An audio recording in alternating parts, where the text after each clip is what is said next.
Dr. Eric Kelly III and a host of phenomenal speakers from all around the globe for this 7-day virtual event that you don't want to miss. The mission of the Black Business Expo is to raise scholarship money from kids all the way from high school all the way from college. The Black Business Olympics is one of the largest Black business showcases in the world. It is an opportunity for businesses and companies to showcase their businesses globally. We are going to be giving away laptops up to $5,000 away to students. Again, I'm Olivia Appleberry, the founder of 2 Cents Finance and one of the speakers for the expo. I am so excited to see you there. For more info, go to www.blackbusinessexpousa.com or call 919-308-9090 and hope to see you there. I am Black Business. From the moment I wake until the time I sleep. Yes, I am Black Business. I am Black Business. Tell me, are you Black Business?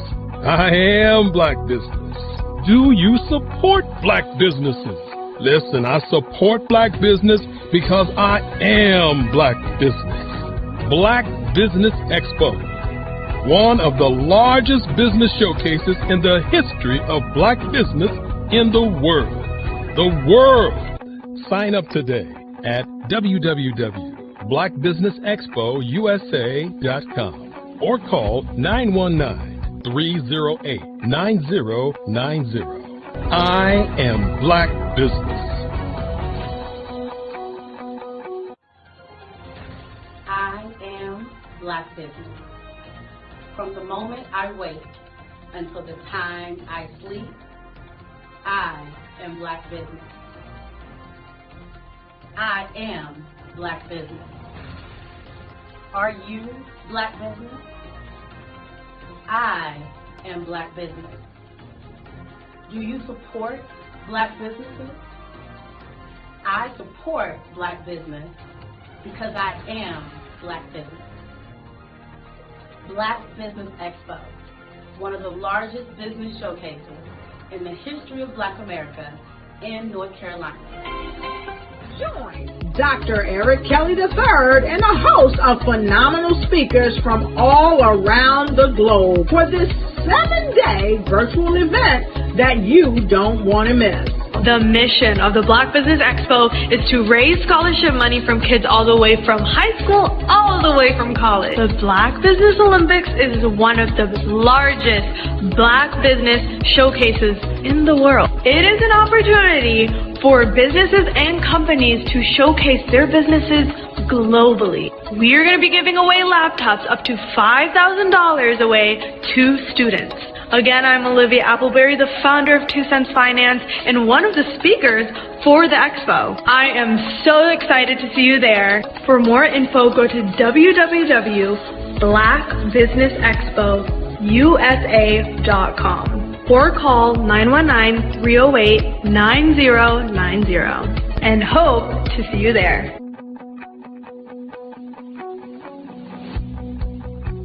I am Black Business. From the moment I wake until the time I sleep. Yes, I am Black Business. I am Black Business. Tell me, are you Black Business? I am Black Business. Do you support Black businesses?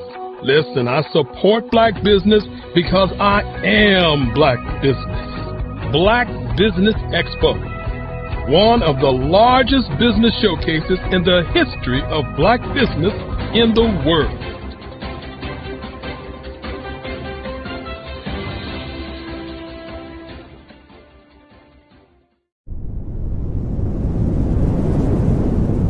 Over the past few years, we've seen the growth of existing and new initiatives focused on financial inclusion, building global networks, and reducing the wealth gap in response to the idea there's not enough seats at the table. Whether their outcomes are to increase the representation of Black executives on corporate boards, ensure an inclusive global economy, or to create new U.S. African commercial pathways, The strategies are often carried out by separate programs. The question is, should they be? With the continent of Africa being home to more than half of the world's fastest growing economies, the youngest workforce, over 400 companies generating more than $1 billion annually, 700 generating more than $500 million annually that are poised for growth, and being the destination of nearly $5 billion in venture capital in 2021. Diversifying U.S. and Africa commercial engagement by building bridges between African businesses and their U.S. diaspora should begin being seen as mutually beneficial. From helping to reduce Africa's enormous capital gap to catalyzing two-way trade opportunities, the COVID-19 global pandemic hopefully has taught us that global challenges and opportunities are more interconnected than we thought. During the pandemic, African companies like Unicorn Flutterwave, insurance provider Reliance Health, ride-hailing app Yasir, and 54Gene, the continent's first bank of DNA on people of African descent, proved that when African companies have access to networks, capital, and information, they grow big, grow fast, and create solutions that are valuable to the world. This is why Be Direct was created. We are the first U.S.-based but African-centric board preparedness and board search company designed to connect U.S. Black talent and corporations to African businesses. Unique and fundamental to Be Direct's success is our process of helping board candidates adapt their experience and networks to an African context before they're connected to high-growth companies that are looking to locally and globally scale. From our focus groups with African business execs and government leaders, we don't ignore the sentiment that business is easy, but people are hard. Having a pool of board candidates with hard-to-access networks and extensive experience across the business life cycle, including successfully raising capital, is table stakes for an initiative like this. So yes, we have that. But corporate or entrepreneurial success in the U.S. does not guarantee success in Africa. Developed alongside industry partners on the continent, our training program, Be Direct Prep, is designed to transpose their experience to create cultural comfort, understanding, and a commitment to helping businesses in Africa scale. Our board governance sessions are African continental and country specific, integrated with cultural awareness and dexterity training, masterclasses led by African industry execs, and mentoring and coaching from African continental-based facilitators. But even more unique to Be Direct Prep, we cap off our training program with an immersion trip to help candidates that have not been to Africa before see and feel Africa's complexity and opportunity from African soil. We all know traditional network. Social media is evolving. It's more vibrant, more colorful, more energetic, and so are you. It's not just photos anymore. It's video, it's audio, it's subscriptions. And now there's Fanbase, a new monetized social network. Fanbase delivers the complete native app experience with full content monetization for every user. No algorithms that shadow ban your engagement or growth, and no ads. Follow anyone for free and subscribe directly to your favorite creators for $4.99 a month. Plus, show some love by tipping on any post. Also, make a Fanbase page and monetize your content the same way. Finally, connect with your followers by posting the amazing content you already create. And now, get paid for it. It's time to energize and monetize, because everyone's a fan of something and everyone has a fan base.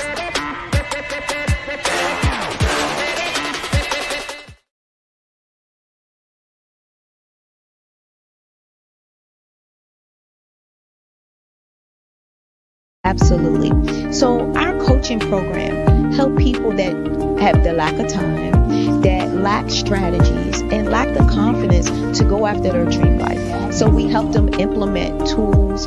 We help them implement, I love to leave the inherited lack of finances or the education behind finances.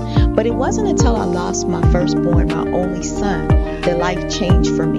And where I was going after it all, living the corporate life, hit my 6-figure income, and living in my dream house with my dream man, driving my dream car. Wow. I nearly lost it all when I lost my son. And so I realized it only takes one financial catastrophe that can change your entire life. That's what made me start All New Beginnings. Because no matter what's going on in life, there's a new beginning. And because of that, we develop a program called Wise Minded. My little slogan is, don't just dream it, let's live it. If they want to connect with you or work with you, what is the best ways for them to be able to do that? Well, for my social media guru, you can connect with me on every single social media platform as Tanya T. Morris.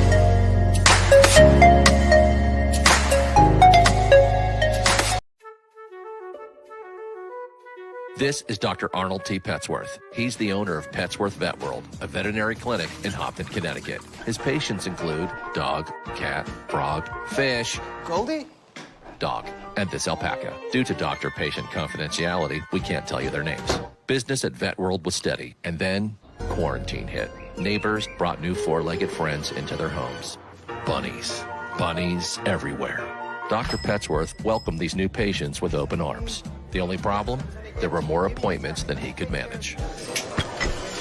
That's when Dr. Petsworth turned to his American Express business card, which offers spending potential that's built for his changing business needs. He decided to hire a new assistant, Julio, and with spending power built for business purchases, he used his card to furnish a new exam room. Together, Dr. Petsworth, Julio, and American Express Business made sure all the pets of Hopton got the love and care they deserve. And everyone was happy. Get the card built for business by American Express.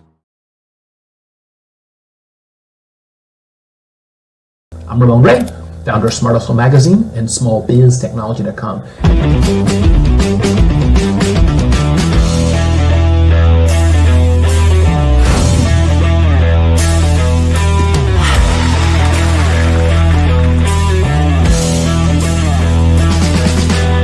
You're here today to celebrate small business success. Stand up on your feet. You rocked the house. It was amazing. Didn't we learn? For me, success comes from failure. One thing not to do is shake somebody's hand like this.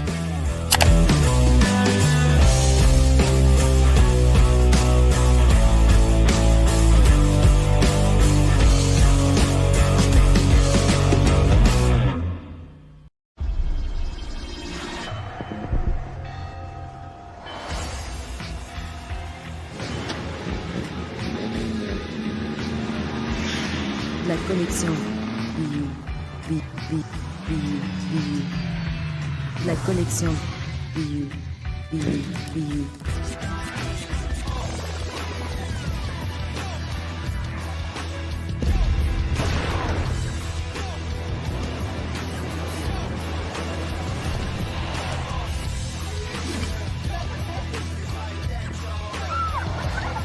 In a world obsessed with the cult of celebrity, I challenge you not to aspire to anyone else's greatness, but instead strive to reveal and ignite the greatness within you. Are you serious? I totally think that that's it. Hey. No!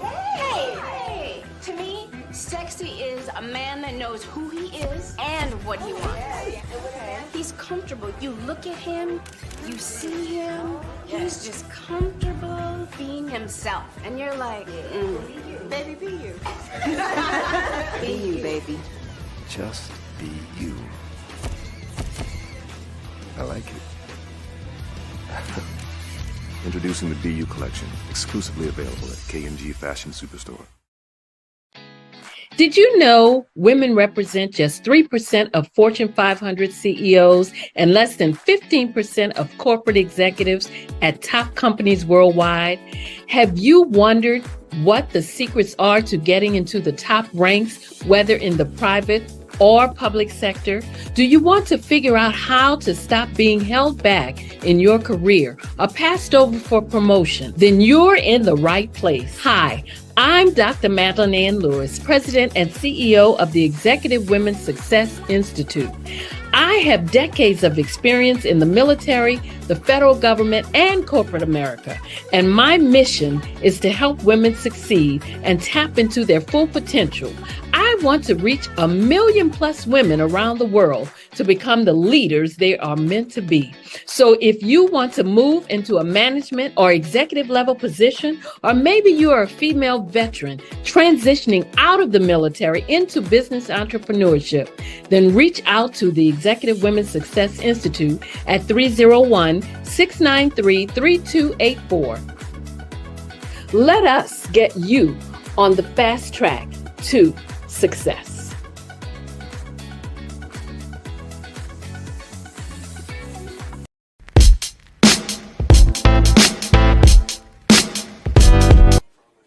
So are you going to the Christmas party on Saturday? Of course. What do you think folks will say if my wife and I didn't show up? Plus, they miss my dance moves.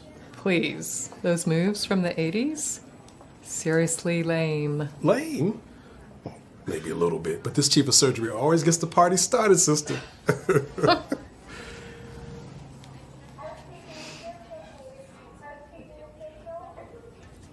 What's going on with your hand? Nothing. Just tired. Stress. Jen, we've known each other a long time now. And we've always been honest with each other. What's going on? Come on, Mark. I'm fine. That hand says otherwise. It's nothing. Look, this does not interfere with my ability to do my work. Jan, until you get a complete workup, you know I can't let you back in the operating room. Mr. Menchef, did anyone else have access to your badge last night? Say around midnight. Because the computers here at your lab show that somebody was here. And although your cameras don't show it, somebody was in your building. The chip is his property. Belongs to him. No, he belongs to no one. Simon, do you belong to him? No, he has a right. He has no rights. Belongs to him. Chain him up.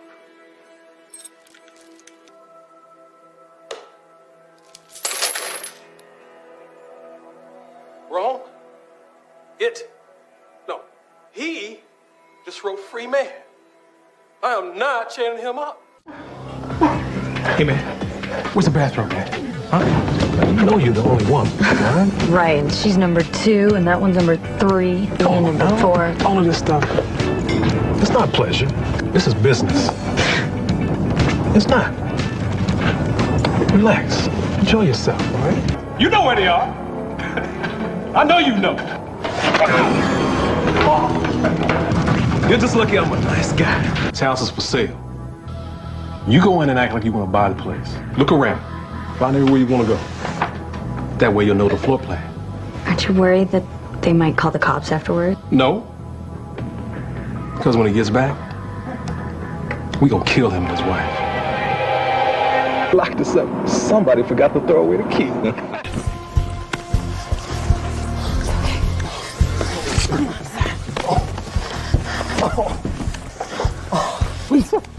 Sorry, she's gone, but you're gonna make it, okay?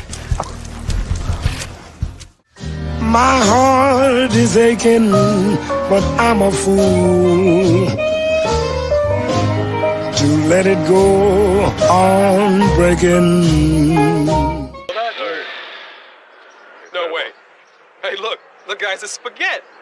Hello, how are you? I don't believe this. Hey, could you do me a big favor and spook my kids for me? I'm with my friend, so... Could you do me a favor? All right. Come on, please. Spaghetti, thank you. Come on, for the camera, just one more time, please. I'll give you one standing up. Yeah. Framed it. Shouldn't be shooting this. Yeah. Spaghetti! Yeah. Spaghetti! That's it. Oh, spaghetti! Boogie! Yeah. Spaghetti! Yeah. Spaghetti! That's it. Yeah, Making our day. Spaghetti, yes. Hey, I'll give you 3 more. One more quick favor. Yeah. Could you take a picture with them? My Yeah. kids? Huh? Come on. Let's do it. Yeah. Right here. Got you all in frame here. Do you mind if you move out of the picture a little bit? You're kind of in the way. Really Yeah, I'll important try. picture. All right, listen, I appreciate it. Thanks. Oh, smooth!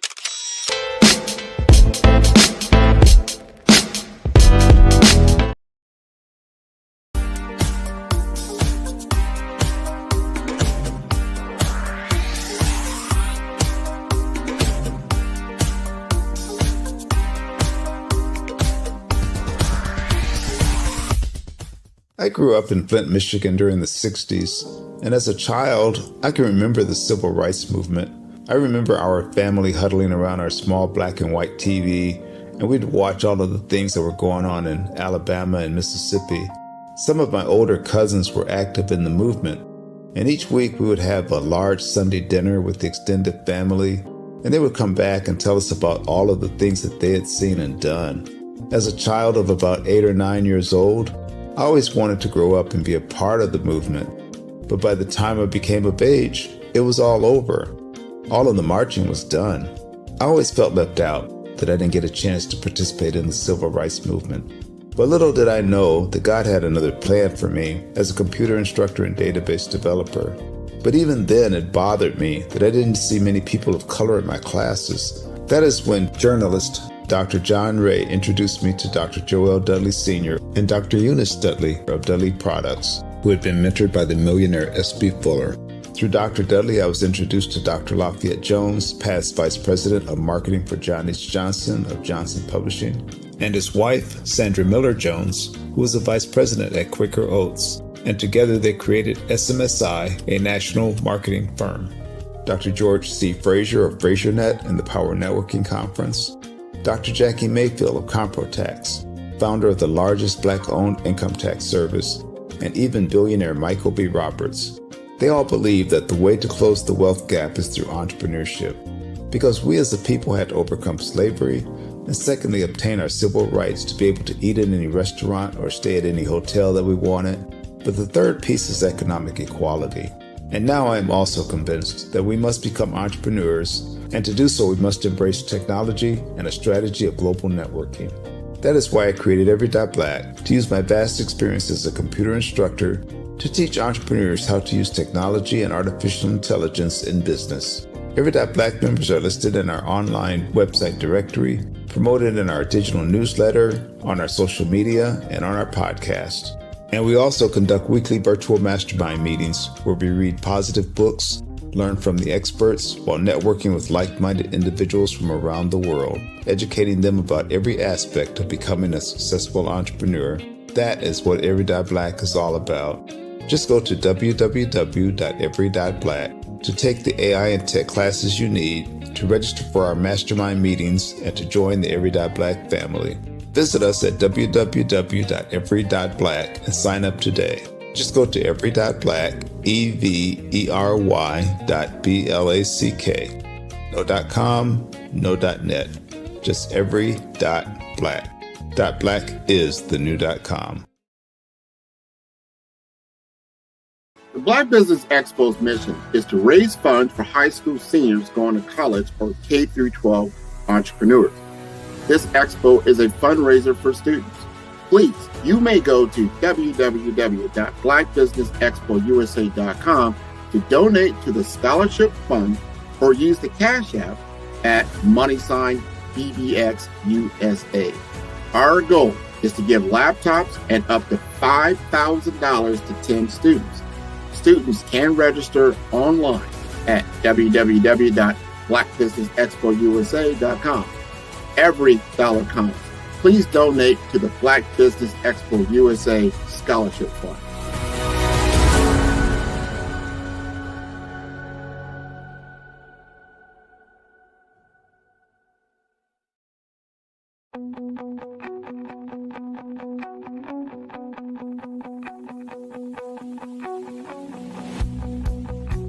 I am Black Business. From the moment I wake until the time I sleep. Yes, I am Black Business. I am Black Business. Tell me, are you Black Business? I am Black Business. Do you support Black businesses? Listen, I support Black business because I am Black Business. Black Business Expo, one of the largest business showcases in the history of Black business in the world. The world! Sign up today at www.blackbusinessexpousa.com or call 919-308-9090. I am Black Business.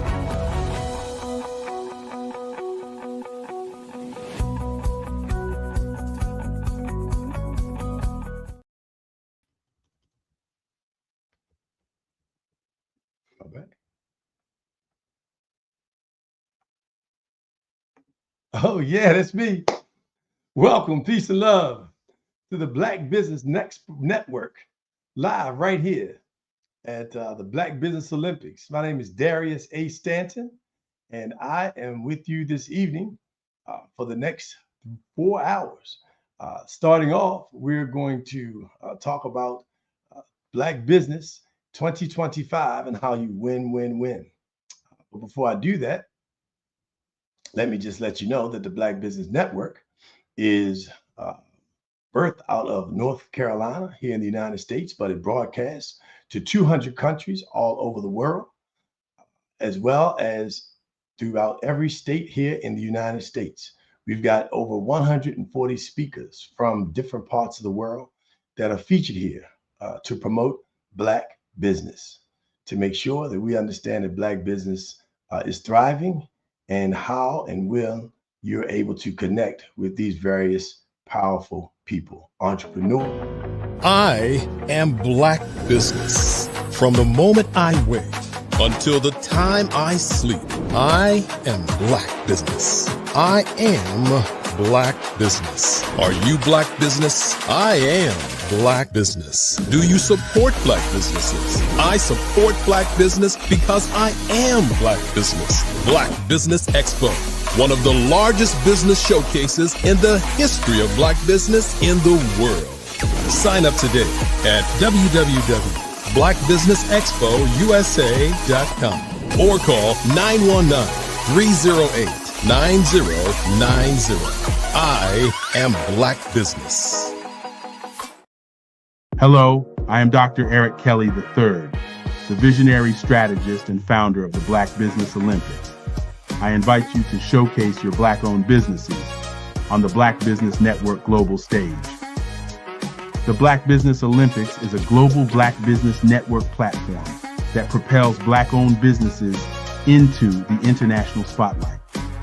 By showcasing your business on the Black Business Olympics platform, you can reach a worldwide audience of potential customers, partners, and investors. You can also establish yourself as a thought leader, an expert in your field, attract lucrative partnerships, and more speaking engagements.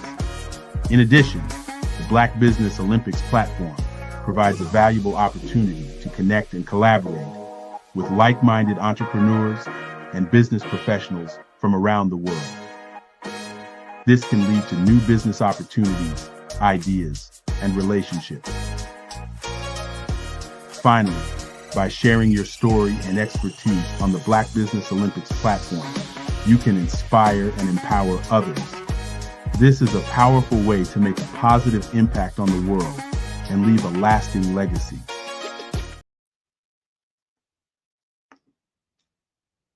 Peace and love. This is Darius A. Stanton. Good day, business owners, entrepreneurs, thought leaders, and corporations. Welcome to the Black Business Network. My name is Darius A. Stanton. I am your business moderator and keynote for this afternoon on the Black Business Network. The Black Business Network is a 24-hour business network showcasing Black businesses, Black business owners, entrepreneurs, and thought leaders worldwide. We have speakers from North Carolina, London, Singapore, Africa, Japan, and cities all over the United States. The Black Business Network is a global community sharing its business knowledge to power, to inspire, and educate businesses about business. Today, we will be sharing from the desk of none other than yours truly, Darius A. Stanton. This keynote will be focused on the win-win-win cubed leadership system.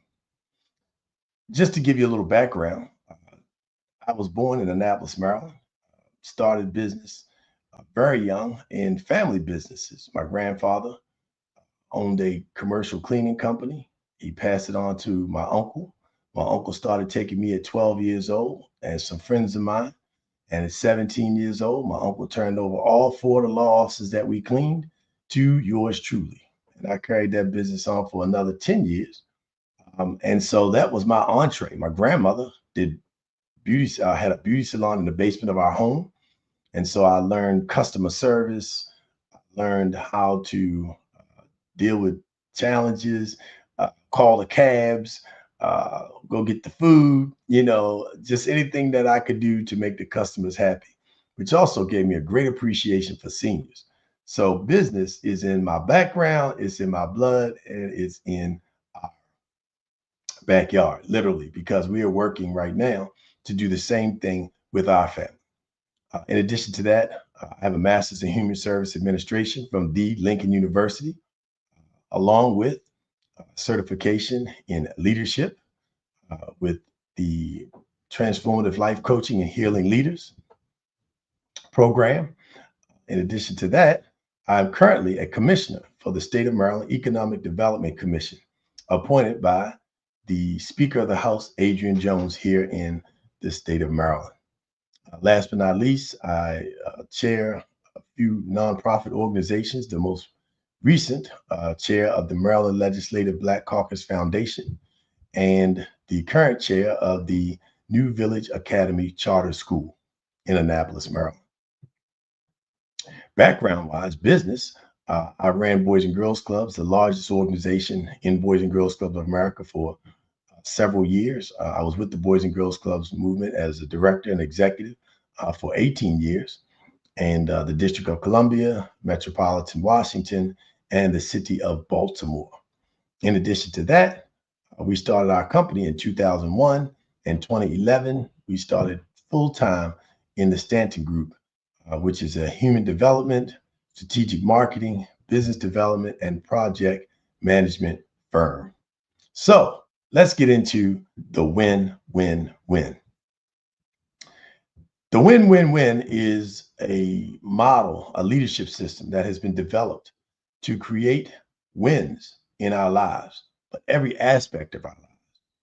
And in order to be a winner in business, you first must be able to win in your personal life.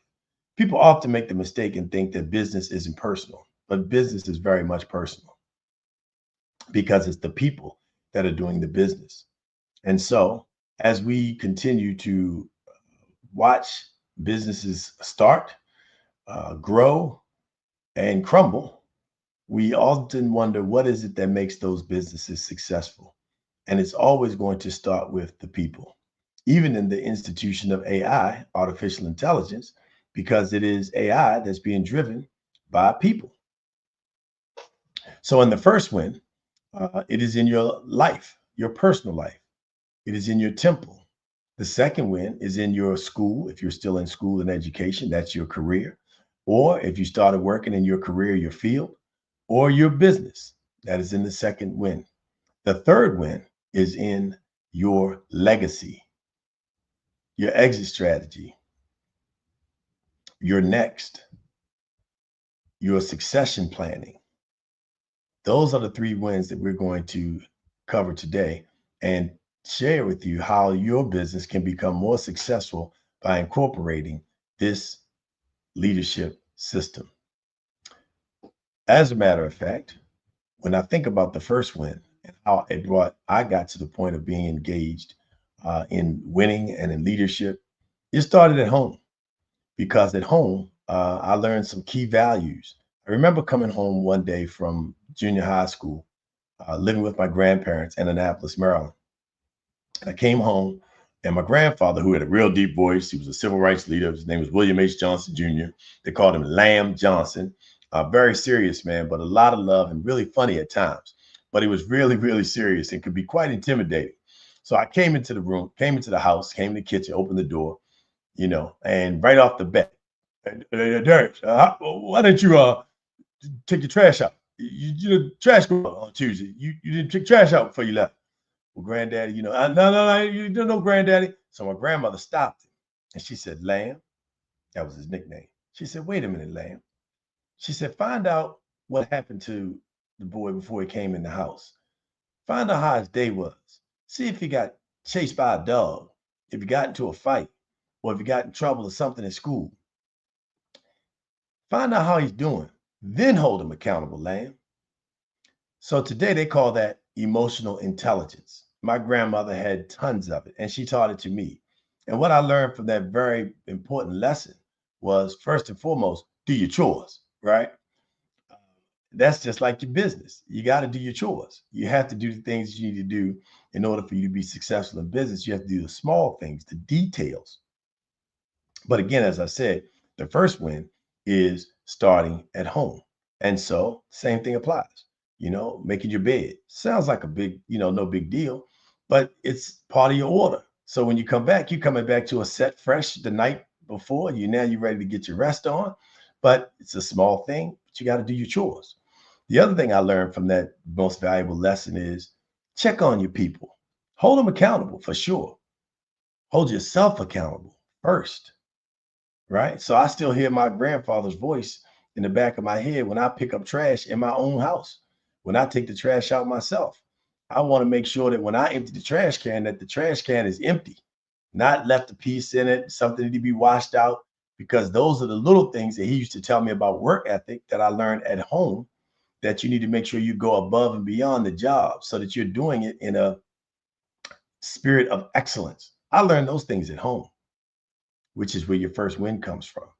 And the emotional intelligence is so critical because you have to have a sense of empathy. You have to have a sense of making sure that your people are doing well, because once people understand you have their best interests at heart, they will go over and above for you, your company, the mission, whatever the organization's direction is.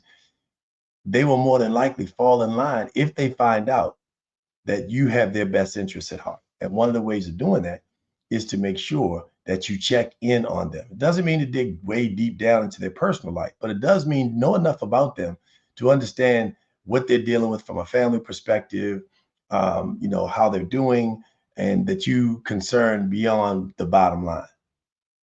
So that very valuable lesson I learned from my grandfather and grandmother was to A, do your chores, B, make sure you check on your people, and hold yourself and others accountable. So the other pieces of win, though, are really rooted in spirit, something else I learned at home. You got to make sure that your spiritual life is intact. As a business owner, you're dealing with energy. You're dealing with a lot of different forces, a lot of people who are not in business for the same reasons you are. They don't come from your background. They don't give a care about you. And you have to stay in a really peaceful space so that you always maintain your cool. And how do you maintain your cool? By maintaining your spirit. How do you maintain your spirit? By whatever it is that you believe in, whatever you're tied to, right?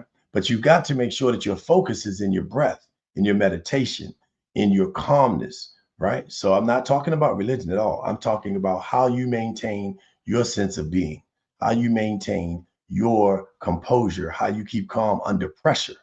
When your staff is looking at you, when things aren't going right, when you have an emergency on site, you're able to remain calm. Everybody else is panicking, don't know what to do, who to call. You're just as cool as a cucumber in that leadership. You're winning. But that winning became possible because you took time to nurture your environment. You also want to make sure that your health is strong, that you're winning from your health perspective. So part of winning in the Win Cube system is to make sure that you know your numbers. So know your health numbers, know your heartbeat, your heart rate, your blood pressure, understand how much water you need to be drinking with your body weight, how many grams of protein do you have in your diet? Are you achieving the appropriate amount of fiber in your diet? All these things impact your ability to think, making sure that you eat before 7, 8 o'clock at night and you're not going to bed with a lot of food on your stomach, because what that does is it drains you, right? Because your brain takes a enormous amount of energy, but the most energy that human beings spend in the human body is on digesting food. So if you're going to bed when the body's supposed to rest, recuperate, regenerate its cells, discard the urine and feces and things and put it in the place for you to expel it in the morning, if you're not able to do that because your body is working overtime trying to digest that great big meal you just ate at 9, 10 o'clock and you lay down at 10, 30, 11 o'clock. So you want to make sure that your health is strong and you know your numbers, and that you're working out, and that you're fasting, and that you're stretching so that your body is in a good position to deal with the stress and the pressure that you may deal with surely throughout your business day. And the last win is to make sure that you create an environment of peace at home. That's your refuge. So if your office is at home, great. Create a space where you've got beautiful music, you've got a nice scent, whatever it is that pleases you. Pictures of the beach, the Bahamas, the ocean, the breeze, the trees, the mountains, the skis, whatever it is create that space for you. So make sure that you're winning at home and the people at home are doing well, so that your environment and your culture is one that's positive and keeps you motivated and encouraged to start your off day with a winning attitude. That's the first win in the Win Cube leadership system. Win in your personal space and win at home. The next win that's propelled by winning at home is, how do you win in your business or your career? So first and foremost, a lot of people do things based on money. I had the pleasure of traveling to Cuba with the Boys and Girls Clubs of Greater Washington as a coach and an ambassador. And one of the things that I learned, speaking with a representative of Congress in Cuba, is that the people in Cuba, that don't pay attention to a lot of the stereotypical propaganda things that you may have heard about it. But the focus is, they were very much focused on doing things that people enjoyed and had a passion for. But even if you had a passion for it, they made sure you were trained in it. You had to get a skill. You had to go to school. You had to be trained. If you wanted to be a waiter, you had to go to training. You had to get skills training. If you wanted to be a cook, if you wanted to be a doctor, which, by the way, they have one of the best medical systems in the world. When SARS happened in Japan and China, it was the Cuban doctors. When Trinidad's medical system went on strike and the doctors, Indian doctors, went on strike, it was the Cuban doctors that came in and got it up and running in 90 days. So they have a profound medical program in the medical system in Cuba. However, as I said, the focus is not on the money. The focus is on the passion. And I want you to understand that, because once you align with your passion, once you align with what it is that gives you the greatest joy, sure, you could go make a lot of money doing something that you can't stand, something that every Sunday night your stomach is curling, your belly is hurting, you're starting to get anxiety Sunday morning, because you know Monday morning you got to go into an environment that you really are not comfortable with, people that you really don't enjoy working with, and you do it because you've now created a lifestyle that requires you to make a certain amount of money to maintain that lifestyle. And that lifestyle that you're maintaining is being supported by doing a job or a career that you may not truly enjoy, but you did it for the money. God gave us all gifts. So in those gifts that God gave us, we want to be able to utilize those. And you want to be able to take your passion, your natural talents, and make them work for you. So how do you monetize that? That's one of the things that we do at the Stanton Group and the WinCube Leadership Systems. We help you identify what are your true gifts and talents and passion, and how we merge those together and link them to monetization. So in order to win in business, you first have to do your research on who it is, who you are, what you're going to do, who is your client base, what's your past performance, and if you don't have it, how do I get it, right? And once I understand that, now I know the market, now I know the industry, now I know the people who are rock stars in it, not rock stars based on the popularity and people knowing about them, but how did they get there? What work did they do? How did they develop themselves? What training background did they have? Who were their coaches and leaders? Who are the people that they modeled after? Model yourselves after people that you see being successful in the field or endeavor that you want to go into. For example, one of the models that I look at is Tom Joyner. Tom Joyner is also known as the Fly Jock. He's a Black business owner. He's a DJ who was in Dallas and flew to Chicago every day and did 2 different shows, one in the morning and one at night. And he repeated that for years until he got a syndicated show nationwide. Once he got that syndicated show, he started promoting things like Black Men Health Day, Family Day, the Tom Joyner Cruise, which is to raise money for scholarships, the Tom Joyner Vacation down in Disney World, which was to take families, to bring families and promote families together. So he did a day for Black HBCUs, for historically Black colleges and universities.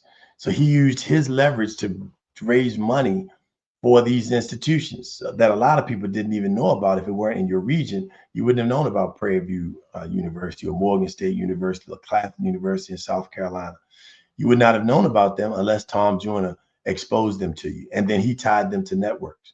So I saw that as an opportunity for me to be able to do what? Use my ability in terms of media communications to leverage my platforms to help other people, I should say our platforms, to help other people grow. So once you've identified that model, now you have to win by surrounding yourself with people who are smarter, equal to, or smarter than you, preferably smarter. Because in order to do that, you got to put your ego in your back pocket. You need to have people who have ideas, who have solutions, who are creative and innovative, and where you create an environment where they are comfortable with sharing that with you, and you're okay with them taking the lead. If they're the lead and they have the idea, you're the owner, you're the CEO, you're the president, you're the manager. Give them credit for their ideas, give them credit for their work. And once you do that, then people are much more in tune to want to do more, to want to go the extra mile because they know they're going to be credited with their work. But you need that intellectual capital in order for you to win in business and in your career. You need to surround yourself with partners in business. Think about this. Car dealerships, Ford, Honda, Toyota, Chevrolet, all in the same 2 or 3 blocks. Now, why wouldn't they try to spread out and be all over different parts of town? They're not necessarily partners in terms of their businesses, but they understand that if people are shopping for cars, they're coming to this environment for shop for cars. And so I'm going to go to your lot. So you're driving traffic. The same thing, though, in terms of partnerships, you want to make sure that you link up with people that you can barter services with. You want to link up with people that you can exchange service, that you can exchange clients. And if you're in the speaking business, don't think you're the only person that can be a speaker. You can be tied to you. You're the only one. If you're a speaker and they book you, they're not going to book you for all 365 days a year, most likely, unless you have a residency somewhere speaking, which isn't a bad idea. But you want to be able to say, oh, hey, I got another 5 great speakers behind you. So now when the company needs something about speakers, they're going to call you. They're going to think of you first, top of mind. So that's another opportunity for you because they're not only thinking about you as the speaker, but they're also thinking about you as someone who can bring other speakers, which may bring another opportunity for you. And guess what? The people that you bring to the table, now they're going to encourage other people. Hey, I know someone else that speaks with the Stanton Group or the Johnson Company or whatever your business is. So surround yourself with people that are smart as you or smarter, people who are solution focused. Surround yourself with people who are partners, who are willing to grow. You don't have to have the same business, but you have to have at least the inclination that you want to be successful and support other businesses. The other thing in the win with your business is know your numbers. Know your numbers. Know your goals. You know, what are your forecasts? What's your budget? What does it cost to do business? What is the cost of doing business? So that when you offer your costs, you're offering those costs, making sure that all the things that you need as a business owner are being covered. So that's things such as your personnel costs, your benefit costs. Those benefit costs, also include, the vacation time, the professional development. All that has to be factored into your cost, so that when you go to businesses and you offer your price points, you're making sure that those margins are covering your costs, and that you're not just getting business to get business sake or getting business sake, but you're also covering your expenses, and you have a margin of profit that now you're able to reinvest into the company and do some other things with those profits, scale, hire more people, things of that nature. So make sure you know your numbers. Also check all your metrics, your sales points. How many sales pitches do I need to be doing a day? How many customers do I have in the queue, in the pipeline? What are my numbers? If you keep people focused on the numbers, then they always are going to be positioned to understand and help and support other people, because they're going to come solution oriented. They're going to come thinking about numbers. They're going to think about costs. They're going to think about what is that the expense to you, and not just, oh, that's their problem. It's not mine. They own the company. You want people to understand the value of knowing the numbers and how it impacts everybody in the system. Because when people understand how everything impacts them, then they'll spend less time on social media. They'll spend less time doing things, checking in on the clock but really not doing the work, right? You want people to understand that their increased level of productivity increases the opportunity for sales and other additional business, which then turns into additional profits and revenue. And now you have additional profit and revenue. So now I can circle that back. And now that puts me in a position to be able to secure a bonus or a larger bonus or a raise or potential promotion to a new position that's created because now we have more work because our level of productivity is up.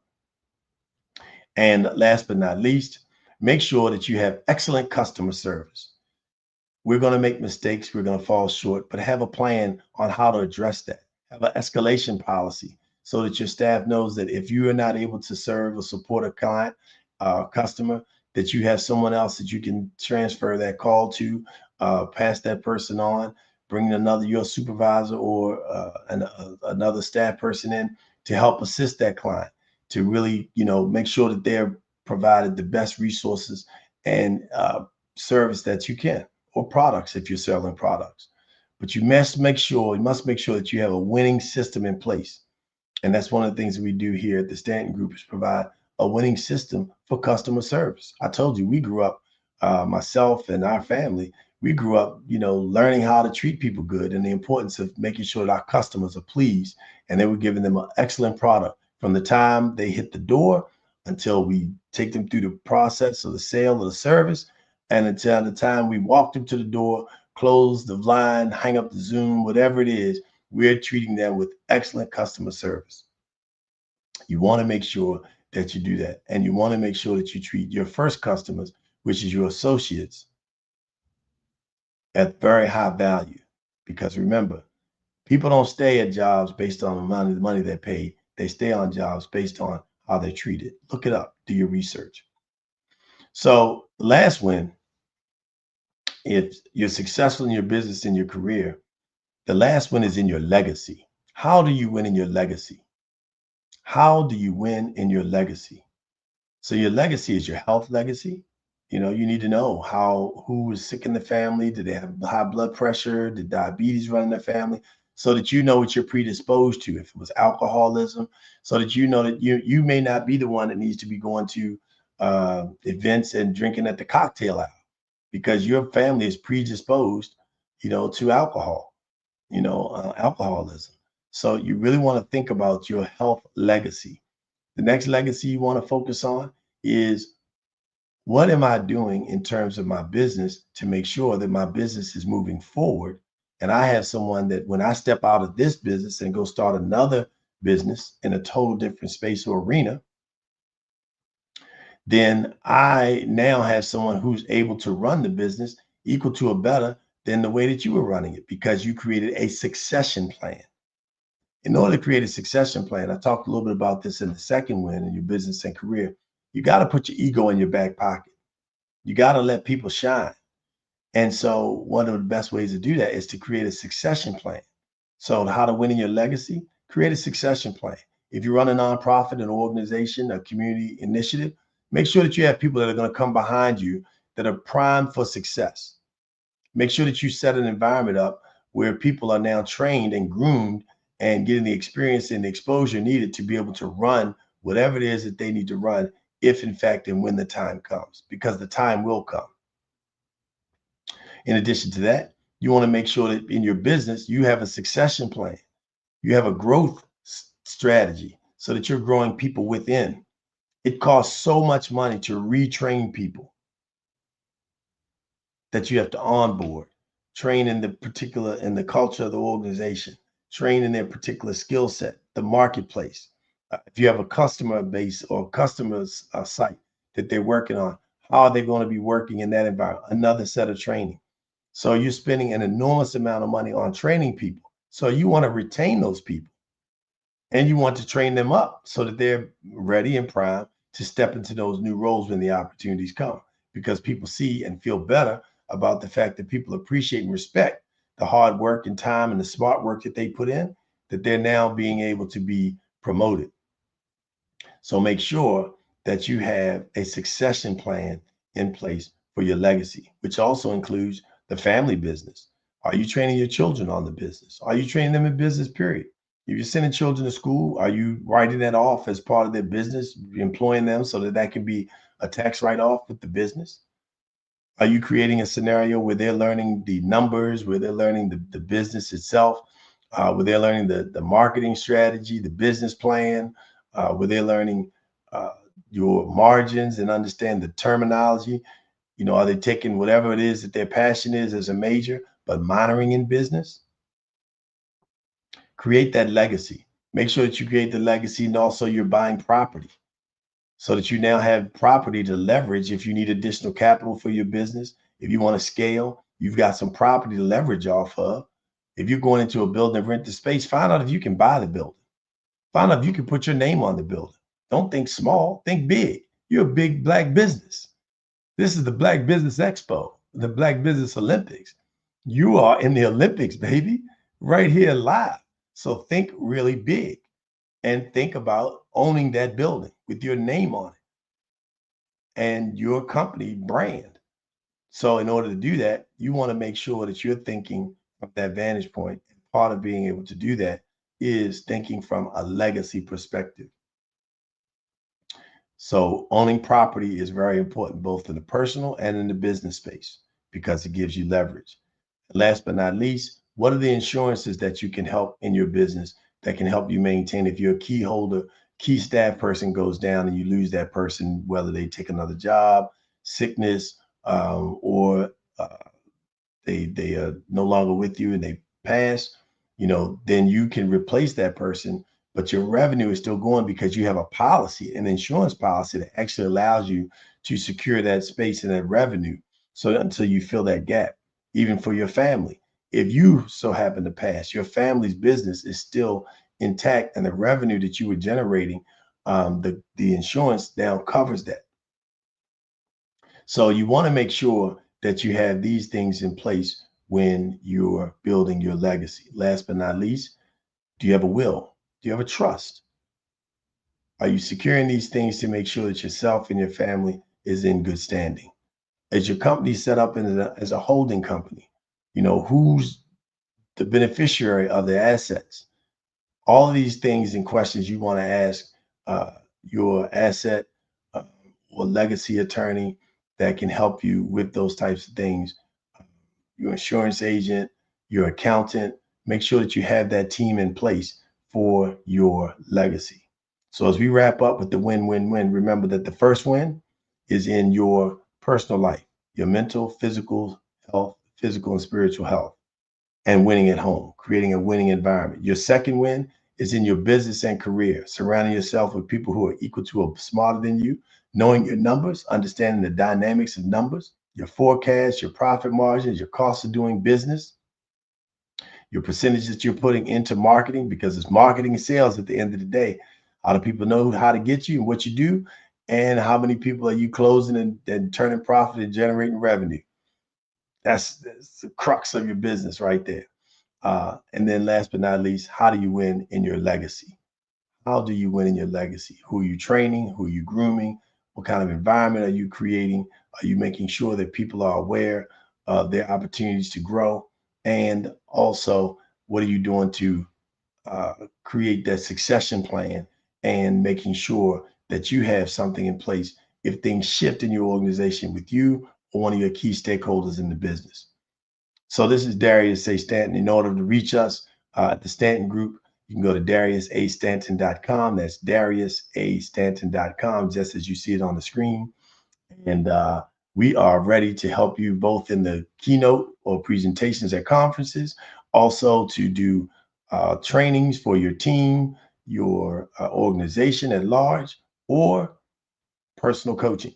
So we have a team of coaches that are excellent business leaders in a myriad of fields and can help you either grow to the next level in your business, to transition from being an executive to your own CEO and running your own business, or if you want to start a nonprofit. You know, we also are coaching high school seniors and college students to matriculate through that process. This is the win-win-win cubed, win cubed leadership system with Darius A. Stanton. Thank you so much. And we're here live on the Black Business Expo.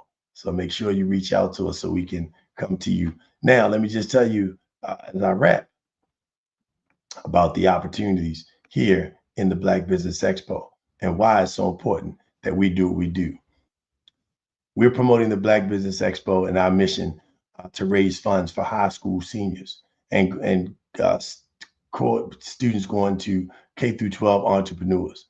This is an expo that fundraises for students. You can go to www.blackbusinessexpo.com to donate to the scholarship fund, or use the Cash App that's on the screen below and say $BBX USA.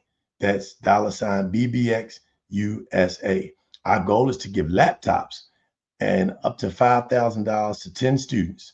Students can register online at www.blackbusinessexpousa.com. That's blackbusinessexpousa.com. Every dollar counts. So we want to remind you to donate to the scholarship fund.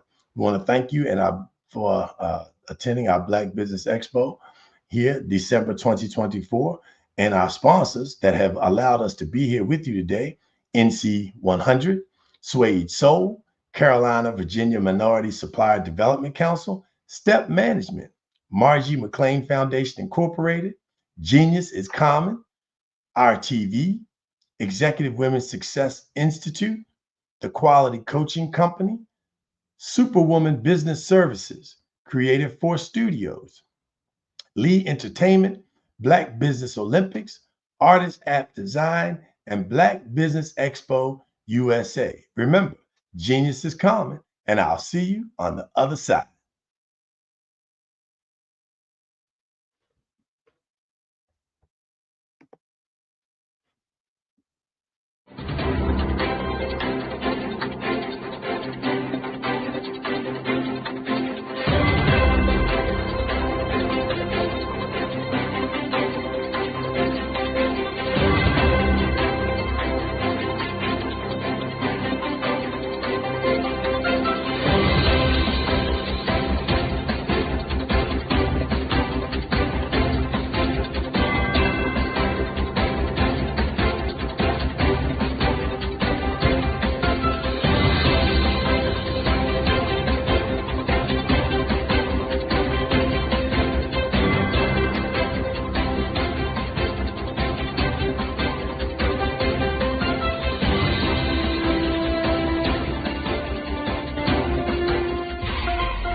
Dr. Eric Kelly III and a host of phenomenal speakers from all around the globe for this 7-day virtual event that you don't want to miss. The mission of the Black Business Expo is to raise scholarship money from kids all the way from high school, all the way from college. The Black Business Olympics is one of the largest Black business showcases in the world. It is an opportunity for businesses and companies to showcase their businesses globally. We are going to be giving away laptops up to $5,000 away to students.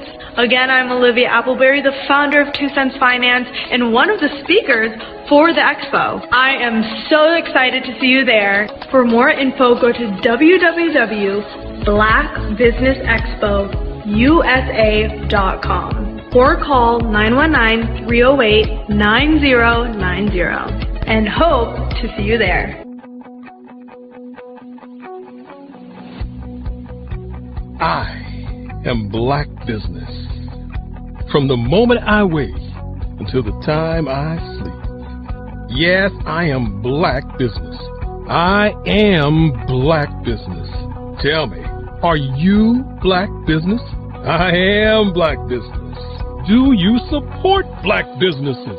Listen, I support Black business because I am Black Business. Black Business Expo, one of the largest business showcases in the history of Black business in the world. The world! Sign up today at www.blackbusinessexpousa.com or call 919-308-9090. I am Black Business. I am Black Business. From the moment I wake until the time I sleep, I am Black Business. I am Black business. Are you Black business? I am Black business. Do you support Black businesses? I support Black business because I am Black business. Black Business Expo, one of the largest business showcases in the history of Black America in North Carolina. Join Dr. Eric Kelly III and a host of phenomenal speakers from all around the globe for this 7-day virtual event that you don't want to miss. The mission of the Black Business Expo is to raise scholarship money from kids all the way from high school, all the way from college. The Black Business Olympics is one of the largest Black business showcases in the world. It is an opportunity for businesses and companies to showcase their businesses globally. We are going to be giving away laptops up to $5,000 away to students. Again, I'm Olivia Appleberry, the founder of 2 Cents Finance and one of the speakers for the expo. I am so excited to see you there. For more info, go to www.blackbusinessexpousa.com or call 919-308-9090 and hope to see you there. I am Black business. From the moment I wake until the time I sleep. Yes, I am Black business. I am Black business. Tell me, are you Black business? I am Black business. Do you support Black businesses? Listen, I support Black business because I am Black business. Black Business Expo, one of the largest business showcases in the history of Black business in the world.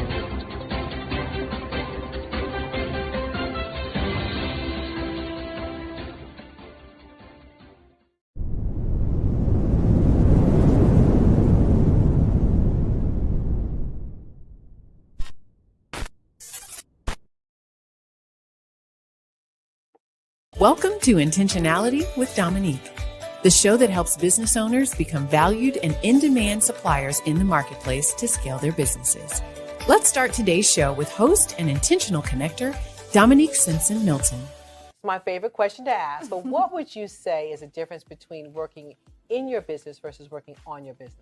Oh my goodness, it's a mindset for sure. And prior to working with the council and working with you, I don't even know that I placed as much emphasis and importance on it. But now I understand the importance of working on the business, which is that business development, strategic planning, taking that 30,000 foot view, every 6 months and definitely at least once a year to find out what's working well, what's not, pivoting if there's a need to pivot, adding new verticals. Like that's working on the business. Working in the business is the day-to-day operations. Right. Putting out fires in the day-to-day, responding to emails, that type of thing. And working on the business is setting a strategy based on, what's going on in your various industries.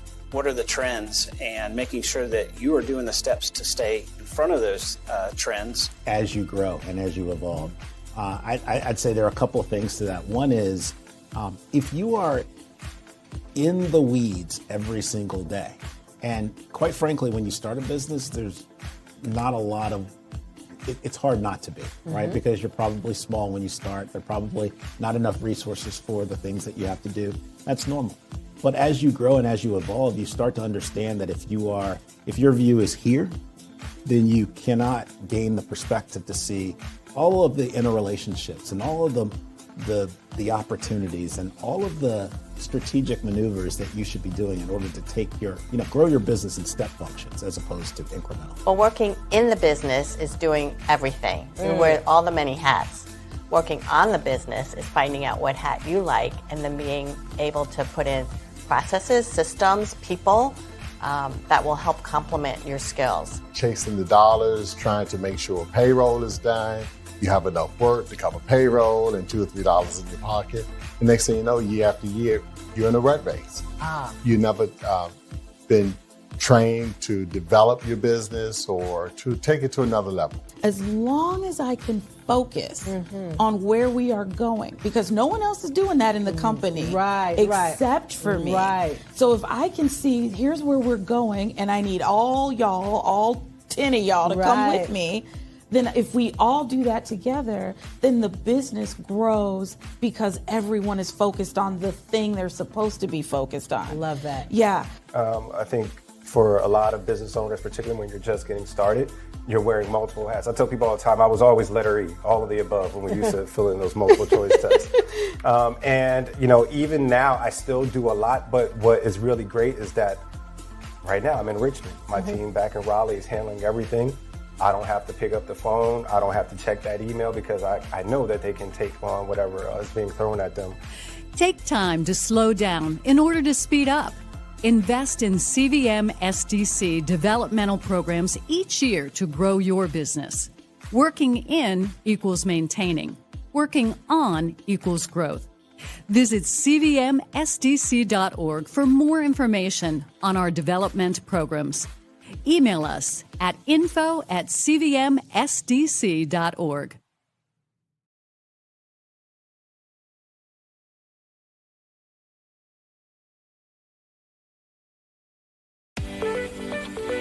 You are in the right place at the right time.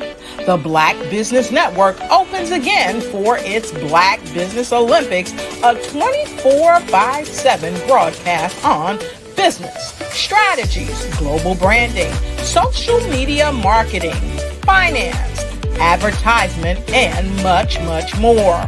Featuring the top, most powerful entrepreneurs and speakers and thought leaders from all around the world as they gather together for this phenomenal event.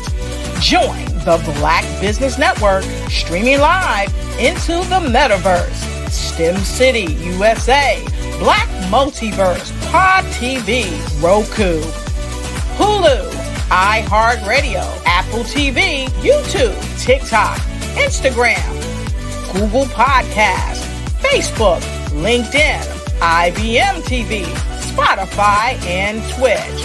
Tune in today and be a part of this amazing movement. The Black Business Olympics welcomes you.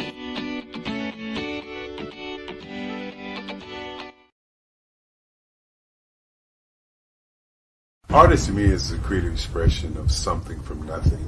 You know, it explodes onto the canvas, or it explodes on in my work. One of the things that I try to do more than anything is I try to just give the lines and the movements and emotions and expressions into what I do. Art really means to me a chance to express how I feel deep down inside. Most of my art begins as a thought that I might have, you know, whether it's sports, whether it's history, whether it's a woman or a man. It pretty much starts as an idea of thought before I get into the actual image of what I'm going to draw. I do a lot of historical pieces. I was a history minor in college, and I love to do history pieces. And a lot of times I'm thinking about history, and then I try to make that history impact you as you look at it. That's one of the reasons I do pictures so large. You know, people ask me, why do I do the pictures so big? And I tell them, I want the piece to impact them as they're looking at it, to kind of dominate them, dominate their space. And most of my pieces I try to do off page. I don't try to do anything that's going to be in those four corners or in a square. And I want your imagination to be a part of the piece that you're looking at.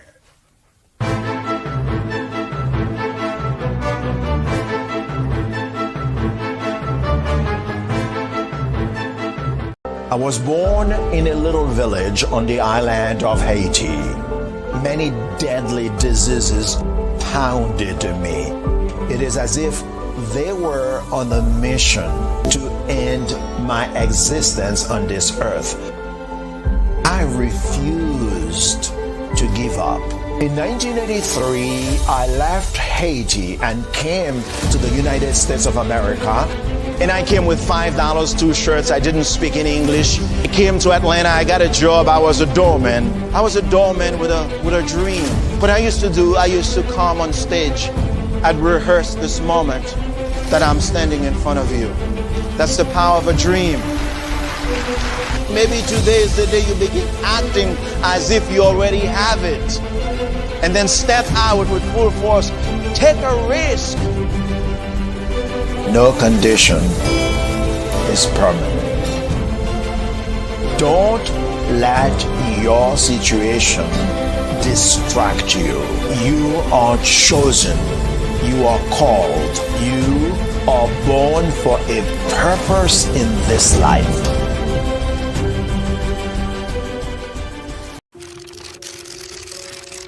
Bravery is not the absence of fear, but the ability to overcome it.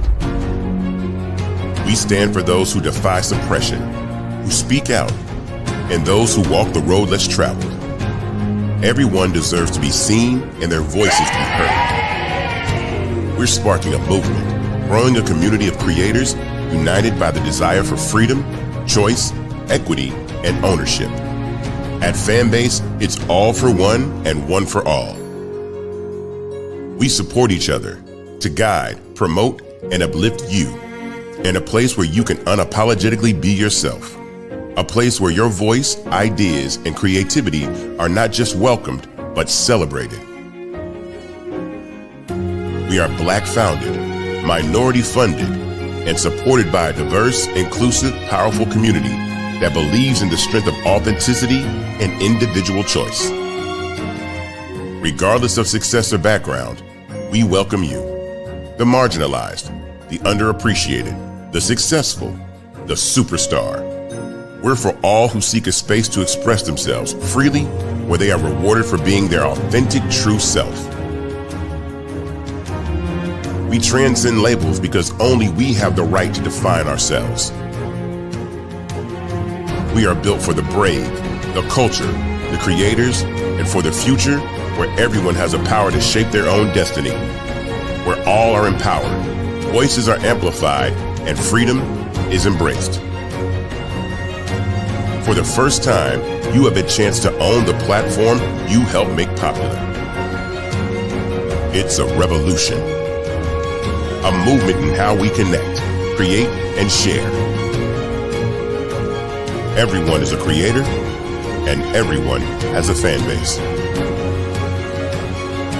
Here, you can be you without limits.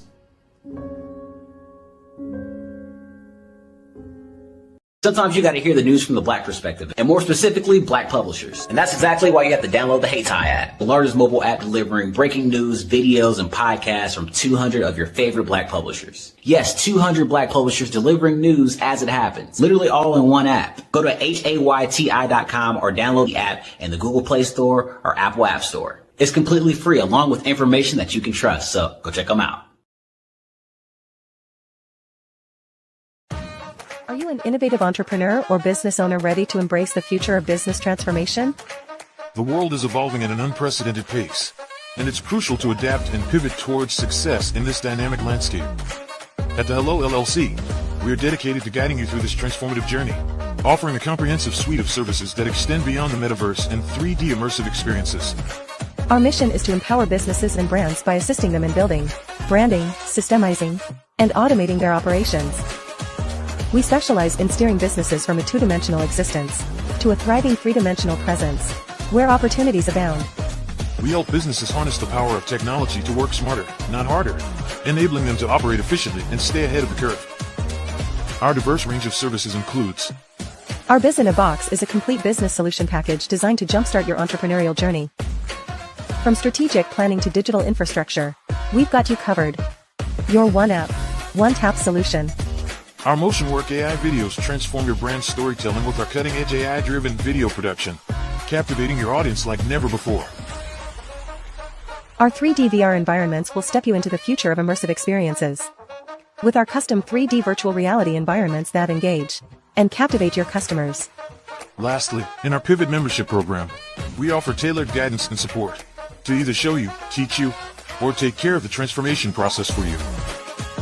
According to a 2023 study by Fundera, a staggering 28% of small businesses in the United States do not have an online presence.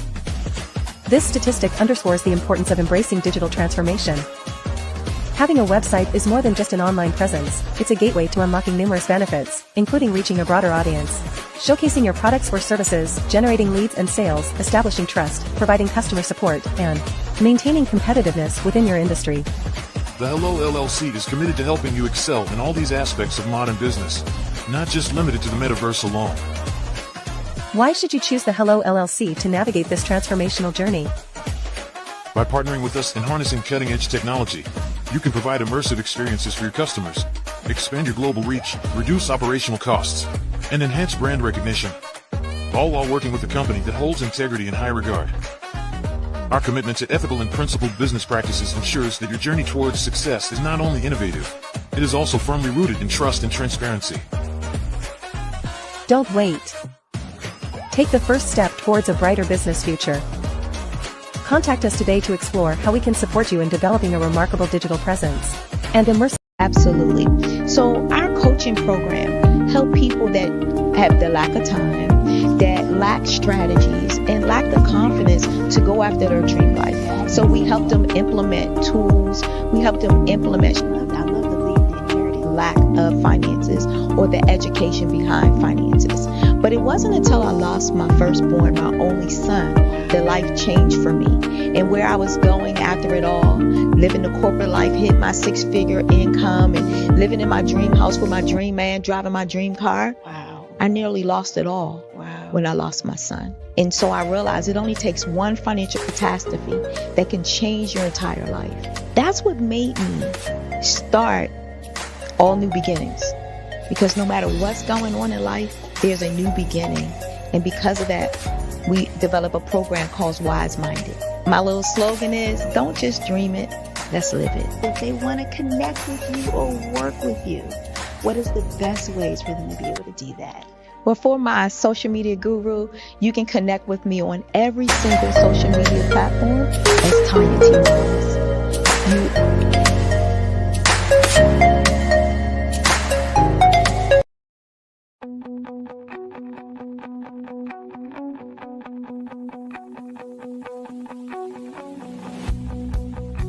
I am Black Business. From the moment I wake until the time I sleep. Yes, I am Black Business. I am Black Business. Tell me, are you Black Business? I am Black Business. Do you support Black businesses? Listen, I support Black business because I am Black Business. Black Business Expo, one of the largest business showcases in the history of Black business in the world. The world! Sign up today at www.blackbusinessexpousa.com or call 919-308-9090. I am Black Business.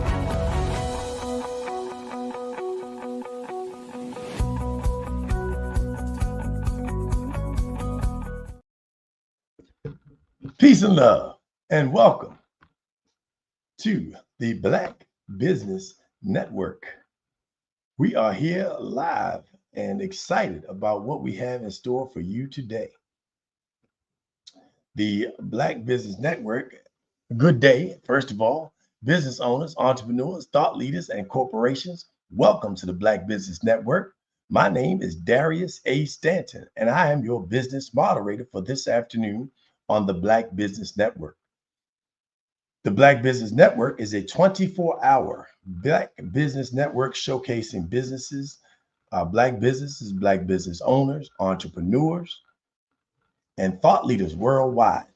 We have speakers from North Carolina, London, Singapore, Africa, Japan, and cities all over the United States. The Black Business Network is a global community sharing its business knowledge to empower, inspire, and educate businesses about business. Today, we are very fortunate to have two dynamic Black business owners with us this evening rather.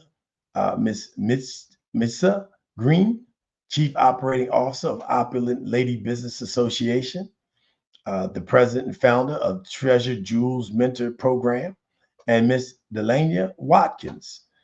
She's got a stellar, she's a registered nurse, wellness coordinator, also with the Opulent Lady Business Association, and founder of the Women's Wellness Lounge. Ladies and gentlemen, please welcome Miss Green and Miss Watkins. Ladies.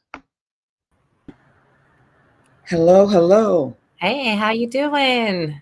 I'm all pumped up and ready to go, especially to have so much opulence in the room. Absolutely. Thank you all for joining us this evening on this Black Business Olympics, Black Business Expo. And Miss Green, I understand that this is not your first time on the network. It is not. And as I told Dr. Kelly, I'm happy to be back and to have this opportunity that was afforded to me. And I'm looking forward to being here again, especially in this new year. No doubt about it. Well, we're really excited to have you. I'm glad to meet you. Congratulations on all the work that you've been doing, and just excited for our audience to be able to learn about what you've been up to since the last time you were on the Black Business Expo. And Ms. Watkins, it's so good to see you. Thank you. You as and well. How's the family doing? Everybody is wonderful. Yes, it's good to, like she said, have an opportunity to share and to be here. And as I told her, I said, oh, he's known to me. So good to see you as well. No doubt about it. And to know that, we're talking with two dynamic leaders. So I encourage folks to make sure that right now, if you're viewing this show, that you share it, because there's so much information that these women are going to share about their businesses. Before we get into talking about Opulent Women's Business Association, Ms. Green, tell me a little bit about your background, and so people can get a chance to know a little bit about more who you are. Absolutely. Thank you. Prior educator, speaker, author, I'm happy to say, as well as a graduate of Morgan State and currently pursuing at Bowie. I'm super excited about that, but background in health and wellness, therapy, and school counseling. This is just where it all lies at, and just being an entrepreneur from the age of 21, bringing it all together and really allowing women to understand a correlation between the both. Last time I was up here, I think I've probably written about 3 more books. So I'm just excited to be here and continue to build into other women and be in a guidance, especially when I didn't have it myself. So being able to just give back so that other women can share their stories. I'm super excited to be here. Awesome. Tell us real quick, if you would give us a few of the titles so people can look them up right away. This is Black Business, so we promoted Black Business. Tell us about those books that you've written. Absolutely. My children's book is Pretty to be Dark Skinned. I want to say thank you to Pennsylvania's elementary school who put them into their vending machine this week. This book has been definitely a great way of teaching children of all ages, and also teaching teachers who are coming in to teach students of color about bullying and self-esteem. And Pretty to be Dark Skinned is a story about myself of growing up and not understanding why that they had to add on those words to that. So building self-esteem. We also have What Goes On in My House Stays in My House. And there are 2 parts to that. And it's an anthology of different stories. One is Breaking My Silence for My Sanity, again, showing women that we have to break that cycle of silence, especially those words being in the African-American families of what goes on in my house stays in my house. And the other, learning to forgive those who have hurt me. Forgiveness is hard for many, many people because we don't truly understand that forgiveness is for us and not for the other people. And so continuing to write, we have one that's coming up called is Chasing a Dream, Running from a Nightmare. I have that one that will be published, be done in about 2 months. And then we have Life After Divorce, which is coming out very soon. Wow. I love that. Thank you so much for sharing. I appreciate it. And our viewers, I'm sure, are going to be thrilled, because all those things are helping people to propel forward. So, Ms. Watkins, tell us a little bit about, your background, and you do a great deal committed to women's health and just, health and wellness overall. Definitely been an inspiration to motivation and working out myself. Yeah. So keeping it right and keeping it tight. That's So right. tell us about your background as well, please. Sure, absolutely. And again, it's amazing to be connected to Mahisa. As you can see that she amasses a plethora of experience and knowledge. I myself has a background in nursing, so I am a registered nurse by profession.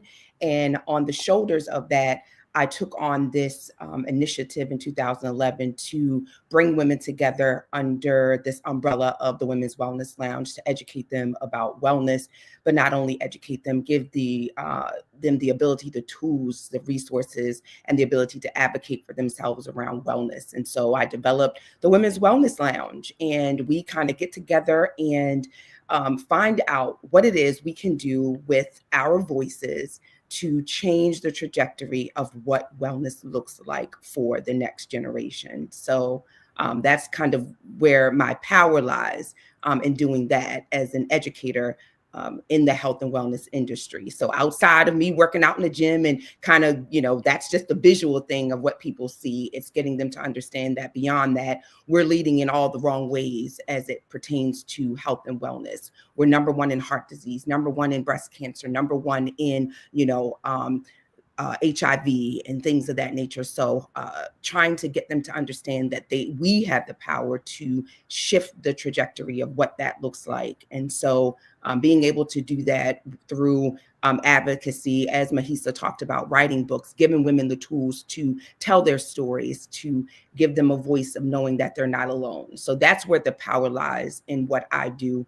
And then, of course, being vulnerable, sharing my own journey, my story, and those of the clients that I serve, letting them know, because oftentimes we feel as though we're the only ones going through this and no one would believe it. And where do I find my help? Where will my help come from? And so when we create these avenues for women to be able to share their voices without being judged and not having to put capes on, we see that things change. We move the needle in the right direction. Wow. Well, thank you so much for sharing your background. So let's get into it. We want people to understand that, you all came together to formulate an organization to really do exactly what you just talked about, to encourage, inspire women, not on the surface, because people are so focused on the surface. And one of the things that, our company likes to focus on is root cause leadership. Mm-hmm. And what is the root cause? So that's going beyond what you see superficially, what you see on Facebook or what you see, out front, but what's happening on the inside of the person. So tell us about the Opulent Lady Business Association and what drove you to formulate it. Oh, thank you so much. Opulent Lady Business Association was established 4 years ago under the concept of how do we bridge gaps and bring women together. We realized during that time of COVID that there were many opportunities that Black women were not afforded, that were not able to reach and have the knowledge of, especially when it came to finances and funding businesses, because they weren't able to have the knowledge or the networking or the people around them. And so Janika, shout out to my partner who is the CEO, who's not here. She's a little down today, but I'm glad to have our wellness coordinator with us to represent. Janika and I founded this organization and to create a females founders firm, to be a resource all around the world, to be able to build chapters within different cities, to bring women together who wanted to truly understand how to run business, how to do business in excellence by providing professional development, providing opportunities for education and finances, brand and marketing, while also bringing women together to network. And again, bridging those gaps and taking away the stigma of women working together was one of our ultimate goals. Mm-hmm. Yes. And so we established this based off of that, of what we needed, what we wish we would have needed as we were making all of these mistakes as young entrepreneurs. As I said, I've been an entrepreneur since before the age of 21. And we wanted to give back to women. And we built this association, which became this 1-year membership. And we within that, we were providing everything that the woman needs to build the business from beginning to however she needed to become this entrepreneur, this veteran in business, and everything was provided within for a monthly fee. And we are grateful that we have even expanded into a retail incubator with, as of June, we opened up the same concept where women who can be all over the world can get together. Now we realized those same women had products that couldn't get off the ground. They were making shea butters and creating shirts and all kind of boutiques and opportunities, but they needed a place. And so we created, as of June, the retail incubator, which is called Forever Opulent, where now women get the same type of membership, but now they're able to bring their products to a store, and you're able to say, my products is right here in Forever Opulent. And it's an amazing opportunity for, again, a membership fee. Where is that store located? It is located at 625 Edgewood Road in Harford County in Edgewood, Maryland. That's where the store is located. And there we have a boutique. We have a wellness lounge, which Delana and I run. And we have a stylist there. And we also have a spa as well. So it's an all-in-one. And it's a great opportunity giving these women, rather than going out and getting these suites for all of this money and not understanding how to get clientele or really understanding business. Now you come in here for a fraction of the fee, and now you're going to learn how to run your business and really excel. That's our ultimate goal. So let me understand this. I want you to, I'm loving this, okay, first and foremost, because what I'm hearing you say is that you all have created a Black business marketplace that houses entrepreneurs to be able to basically launch their businesses at a very minimal cost, because they're sharing costs in a co-working space of sorts. Is that correct? You are on it. You are on it. Like, you really deciphered that. Was the 30-second elevator pitch right there. Okay, well, now we just need to allow you to use this Black Business Expo video for your infomercial. So, but so let me carry on, because you gave us a lot. The other thing that I understood is that in addition to them having a marketplace, they also have now a place to be trained while they're actually doing the business. So the fear that they have is, I don't know what to do. I'm not sure who's going to support me. You're also bringing them clients and potential customers, because there are other people doing business. And while they're there for their wellness services in your wellness lounge, they can step out and wait and look around and pick out and see things that they can purchase. Am I getting it right? You are on it. You are on it. Everything we do is about collaboration. We believe the new currency is collaboration. So we're going to do our part with branding and marketing you. Like you said, you're coming in for your wellness consultation with Delana. While you're there, you walk through the boutique, and then somebody's telling you about somebody else's product. And so again, it's always going to be this marketing of your business, but we also need you to do your part. So we're going to show you how to do your part, so that eventually you can go out and get your own and be successful if that's what you choose to be, or you can stay with us where you can continue to grow monthly through professional development, networking events, business exchange that we provide. So we provide platforms for women to come and exchange all the knowledge you have and meet other women in the process. So the last thing I want to say before I shift this question to is, you mentioned the stereotype about Black women. And let me just say this: Black women do not own not being able to work together. That is not a Black thing. You know, a lot of times people want to stereotype, you know, Black people, we can't work together. That's a big thing, right? Well, we built the pyramid. So just nix that right there. This Black Business Expo that you see that runs throughout the year is run by Black people. And you see it's professional, you see it's tight, it's clean. The quality of individuals and businesses that we bring entrepreneurs on here are top of the field. So let's throw that out the window. But you all have embraced the fact that Black women do need a space that's safe, that they can work in, grow in, be vulnerable, and say, I don't know what I'm doing. A lot of people in business, we have to learn, myself included. You hold up because you don't want to show up not knowing everything. Well, just think of the businesses that are Fortune 500 companies, Fortune 100 companies that make mistakes all the time. They got people paid $150,000, $200,000, $300,000. They got people from the top schools in the country, if you will, in the world, and they still are making mistakes. They're still not getting it right. They still, systems are falling, places are crashing, businesses are not going well, losing money, all kinds of things. So if the experts who are trained in business, and spent a lifetime of energy are not always getting it right, neither will we. And that's why we need a network. That's why we need a support system. And why we talk all the time about how important it is. So, Dr. Green, talk about the environment that you create and how you make women feel comfortable and vulnerable enough to share, so that they understand that this is a support system. This is not something where people are going to be talking about you behind your back, and when you come in, they're going to be snickering and all of that kind of, I don't like her because of this. And how do you create that environment to make sure that that doesn't exist in your space? And you know what? We started from the beginning, from the interview process, from the application process, and really having this contract, because it is a 1-year contract. And within there, the terms are in there of who we are and what we stand for, our vision and our mission.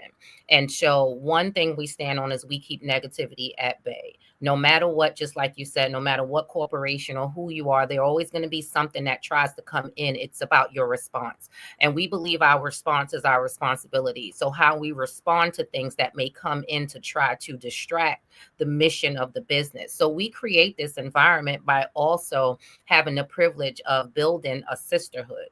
And that's the bonus. And so we say this from the beginning of the application to the interview process, that we stand on business because we want our women to be successful, but we also build a sisterhood within the organization. And the only way to build that is by building relationships and building platforms and places. So besides networking and business, we also have softer environments where we have fireside chats, where we do me personally and Janika personally and Delana personally do professional development that deals with mental health specifically. So I talk about topics that deal with my own life, and Delana talked about that, where we are also sharing our stories. So when you share your stories, we realize that people don't buy products, or they don't just join an organization or an association. They buy stories, they buy real people, they join because of real people. And we have to continue to create that. So the only way to create Opulent Lady Business Association was to build it on the foundation of Janika and I having separate businesses before we came in. So we have to build it off the mistakes and continue to grow, as you say, continue to grow in the process, and also be vulnerable when mistakes are made or when things didn't go well. And again, it's about our response. And I think that's where we get that huge piece that people enjoy being with us, is our response, and also the intimacy. What I mean by that is the calls that you're going to get from several executive members to make sure that you're on track.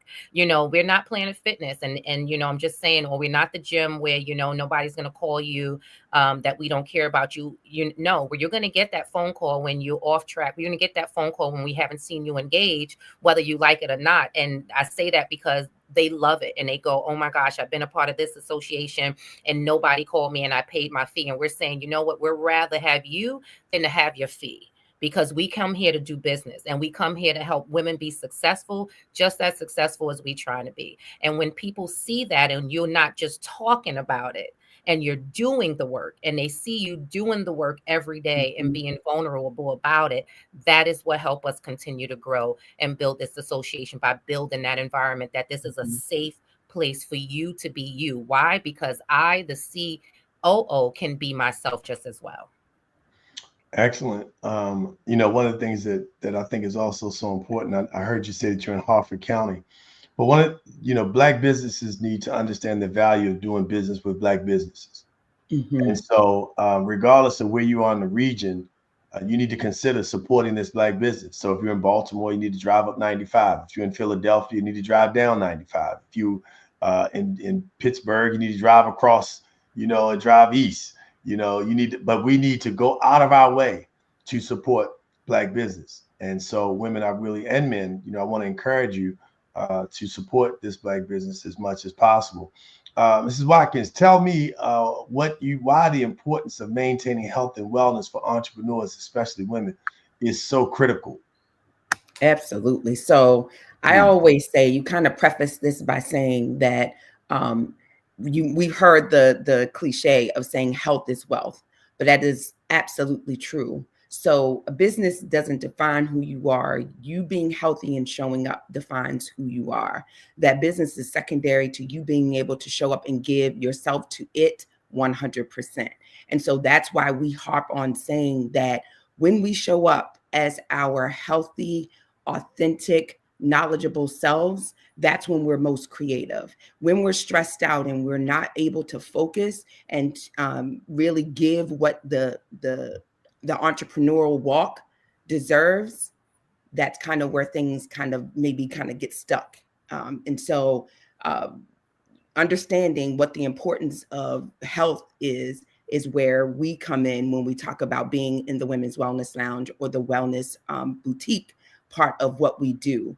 And so I always try to say to people, when you are in the corporate space, right, they say that you have this PTO or that you call out for work. When you're an entrepreneur and you don't show up for work, there is no PTO. You're it. There is no paid time off, right? The wheels of the business kind of slow down or maybe don't continue to roll. So it is paramount then when you're an entrepreneur and you're walking this entrepreneurial walk that you understand that stress is real, creating balance, or what we like to refer to as harmony, is real. And so we have to know that in wherein lies that is where your success is. How you come out on the other end of that trajectory is a lot of what Mahisa and I talk about. A lot of those illnesses that I at the top of the show talked about, with that lies stress. And so we kind of educate them and give them the tools and the resources to mitigate that so that they can still show up and be authentic and be successful in the space. So let's talk about an example of that, in terms of what you see as one of the most common things that women are challenged with that are in business. Is it sugar, their diet? Is it their mental health? Is it their relationships? What are some of the top two or three things that, really you all encounter as hindrances? And then, walk us through at least one example of how you help somebody through that so people can see the tangible results of what you're providing. Sure, absolutely. That's a wonderful question. So I think it kind of teeter-totters on both the mental, the stress, and then because of that, we make poor choices. And so it kind of goes hand in hand. And so to answer your question, I would say that it's likely going to be mental, along with, because of that, it's the choices that we make. So we do eat the sugar and, the processed foods. And then because of that, we then in an unhealthy state. So that's what we call the trifecta, or the 1, 2, 3, which can't get us to, being successful. And so Mahisa and I sort of do what we just did, which is talk about that, show them healthier choices, healthier ways to process the information, understanding how stress shows up. Right. And so together we create this transformational program geared towards, entrepreneurs or women that may be sort of, have one foot in entrepreneur, but still are in the corporate world.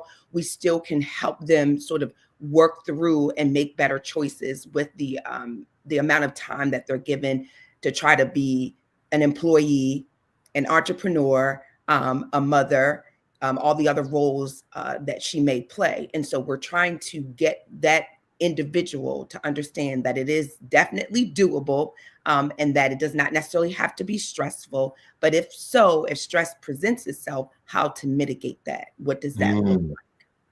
And I love that. And because an example is, like she said, the entrepreneur or the woman who says, you know what, I want to be transformed, whatever that means, whether I want to possibly lose weight or I want to maintain my weight, or I just want to be healthy and I want to learn better healthy habits. And so that's how we say it. But she's also a mom. She's also has a 9-to-5, and she also has a business on the side. And I love that Delana said that, because with this 6-week, this transformation challenge that we do, it runs, continuously, and we do 6 weeks sessions. And what we do during that is we're going to talk about not just meal plans and being healthy. We're going to talk about the mental health. We're going to talk about time management. We're going to talk about how learning your relationship between food or your relationship between the sugars and how this ultimately correlates with our decision making.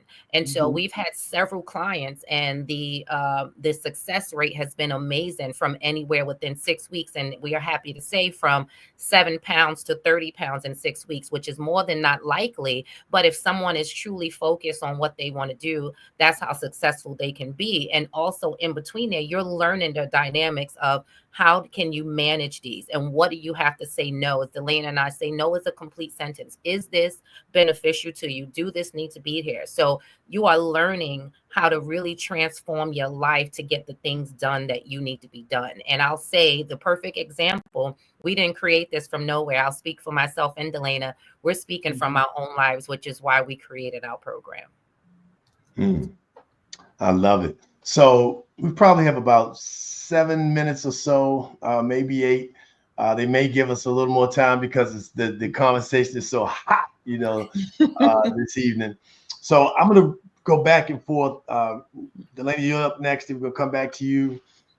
So these questions, if you could give me a response in about 60 seconds or less. How do you build a pink bank? Financial stability.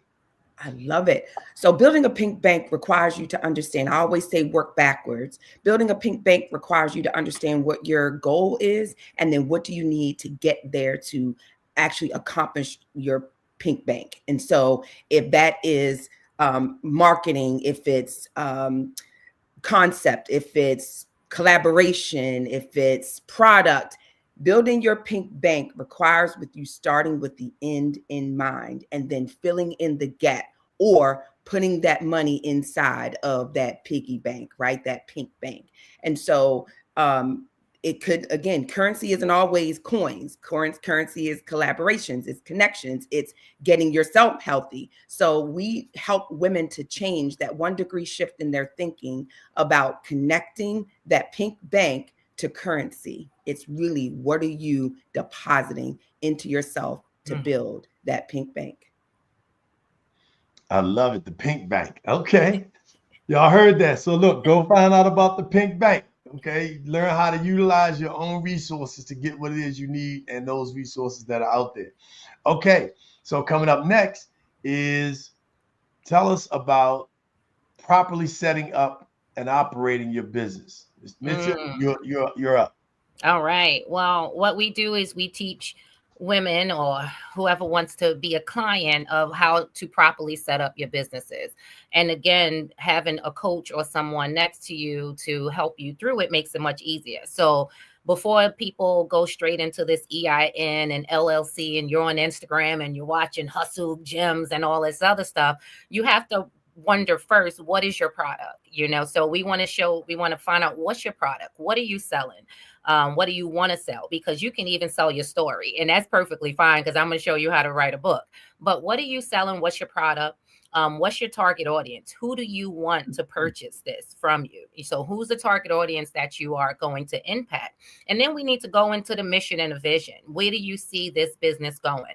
And so one thing we say is we don't care if it's the small business like Mary Kay and they go even huge in the world, or whether you are in a corporation, it's still the same on where it starts. Then we want to go through SWOT. So we want to find out what your strength and what your weaknesses, what your opportunities are in this business. And this is all before you get to this EIN. And so many people jump right in and get this EIN and start running business, and they wonder why there's no understanding of the concept when it comes to branding and marketing. So even before that, we want to go into business banking. We want to automatically show you. I think that's key for me, is business banking on how you build that pink bank. Is before you even start to build that website, you need to understand finances, how to separate it. So again, this is how you learn how to operate in business. And then what we do is we take it a step further.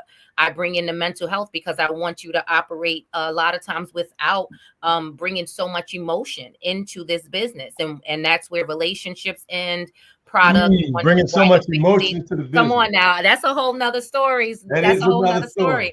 we bring a lot of emotions into it. We get upset on why family is not participating and all of that. And so I'm going to teach women on how we stand on business. And it's okay for you to not bring all of those emotions and discounts and things into business. And again, as I said, this is before the EIN comes. The EIN comes, and we're going to show you how to properly set it up. Is this a corporation? Is this a C Corp, a S Corp? We want you to set it up right from the beginning, making sure that you have your boards. If you're doing a nonprofit, we want to bring the right people in. And one thing I love about Opulent Lady is that if we can't do it, that's what Opulent Lady is there for. We are a resource. So if I can't do it, Delana can't do it, there's someone in the organization that is going to help you get through it. We have the lawyers, we have the financial consultants, we have the banks behind us, we have everything that you would need. We have the business credit people behind us. So again, we want to make sure that you're setting it up right so that a year from now, you are properly actually starting maybe possibly your business credit and really learning how to operate in that. So really operating business is not making sure that your finances, you in the same financial bracket, that you're using your same checking account. No, we want you to operate in excellence. And that takes time, that this product may not be online for another couple of months until you get your operations right. Gotta get it right and get it tight before you turn on the light, right? Come on now. Come on now. Okay. I want to make sure I'm staying with you. Okay, so look, we're going to keep pushing it. So we got about 2 more minutes. These 2 questions, these are going to be 30-second shots, all right? Okay. How building a community of women breaks barriers? Delana, you got it. Ooh, that's a good one. You want to end on that? I would say breaking barriers for us, especially like you said, as women, is being able to look to your left and look to your right and know that you are not operating in a silo, and being vocal about what you need, being vocal about maybe some challenges that you're facing or the lack of knowledge that you have. And then, like Mahisa said, finding out where the answer to that lies. So that's how we break barriers. When we show up with that person who may know more than what you know, but can help you knock down that door, or so that you don't perceive that particular thing as a barrier any longer. And so that's why the force of the Opulent Lady exists. Even for myself, who, again, like she said, has been in business for some time and been in the industry for some time, there are some things that I may have felt intimidated about because I did not understand, but I was able to connect with other women that did, or could connect me to the resource. That's how we knock down what I call perceived barriers. I know that's right. I love how you said perceived barriers, because we tell ourselves a lot of messages and got to get those messages out of. I'm going to give y'all a little tip to add to it. Record your own voice. And tell yourself the things that are most beautiful about you, how successful you are, how naturally beautiful you are, how brilliant you are, what an overcomer you are, all those things. Tell yourself and listen to that instead of listening to that blah, blah, blah, blah, blah, blah. Right. All right. So look, last but not least, the importance of effective communications, but really communicating with our youth and making sure that young people are tied to the work that you do. So you have succession. Why is succession important as we wrap up? And then we're going to ask you to just share, how do people contact you and get involved so we can make sure we bring you back. You got it. We're looking forward to it. Well, succession and building into our youth, as we look onto our regular social medias, YouTube, whatever we're talking about, TikTok, we realize that that is still a system of entrepreneurism. It's many, many students or many youth out there who want to be entrepreneurs. And everybody, as I'm learning, being an educator, they don't know how to do it. And we see some of them that fall, some of them that are being successful. It is really important for us to create a opportunity and an environment of mentoring. So again, giving back to the community engagement, but also being a mentor to those who want to learn about business at a very early age. And what we believe in is that you don't have to wait until you're an adult. If you want to be an entrepreneur at the age of 15, then you come into our program. So coming into January, we are creating Treasure Juice is a mentor program, but we are creating the actual entrepreneur leadership program that will be taking place in January. And what we're going to do is we're going to take them month by month from everything that I talked to you about. What is the mission? What is the vision? What is the product? And we're going to show them how to do it. And we're going to mentor them. And we're going to take them through it. And at the end, we're going to have a little Shark Tank kind of thing. And whoever wins the Shark Tank is going to be part of our first Opulent Youth program for the year. I love it. And listen, I want to invite you and your youth back once you get them rolling, to give this an opportunity for them to be able to showcase and this be part of your celebration. Man, I'm sure Dr. Kelly and the rest of the executive team would love that. So listen, tell us as you go out, because we got 10 seconds for you to tell us how we can reach. And ladies, it has been a true pleasure and honor. I'm so excited about the work you're doing. Thankful. Look forward to supporting you any way that we can here at the Black Business Network and the Stanton Group. Tell us how we can reach you and make sure that people get tuned into the work that you're doing. Well, I'm going to tell you, go straight to the website, www.opulentladyba.com. You can see us or find us on any platform on the Opulent Lady Business Association, Opulent Lady BA on Instagram, Facebook, TikTok, any of the above, and you can get in contact with any of us there. So that's the easiest way. Go straight to the website, pick a tour, do a consult, and we will contact you immediately. Excellent. I love it. Ladies, Ms. Delania Watkins, Ms. Misha Green, thank you so much. Opulent Lady Business Association, thank you for being here. Genius is common. We've got True Russell coming up. See you soon. We'll see you on the other side. Thank you. Thank you. Peace and love.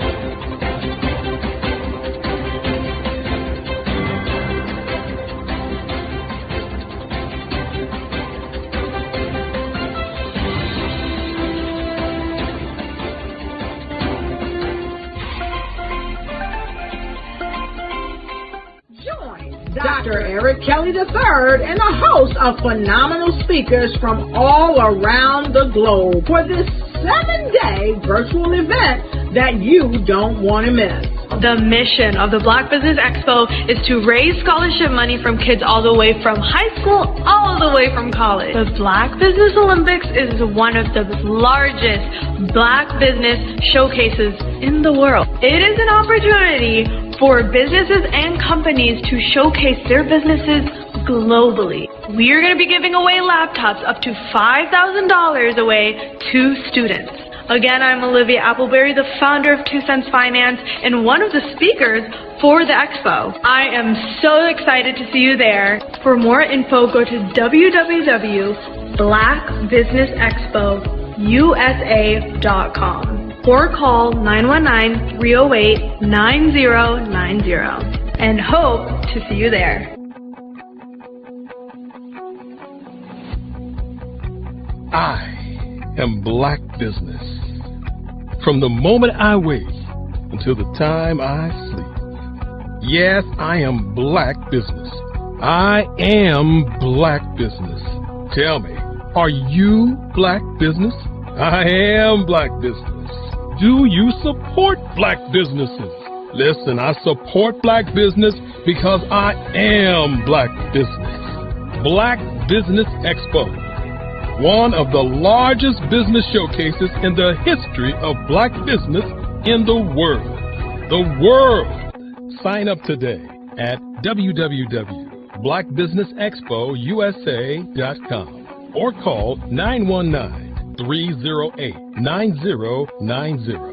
I am Black Business.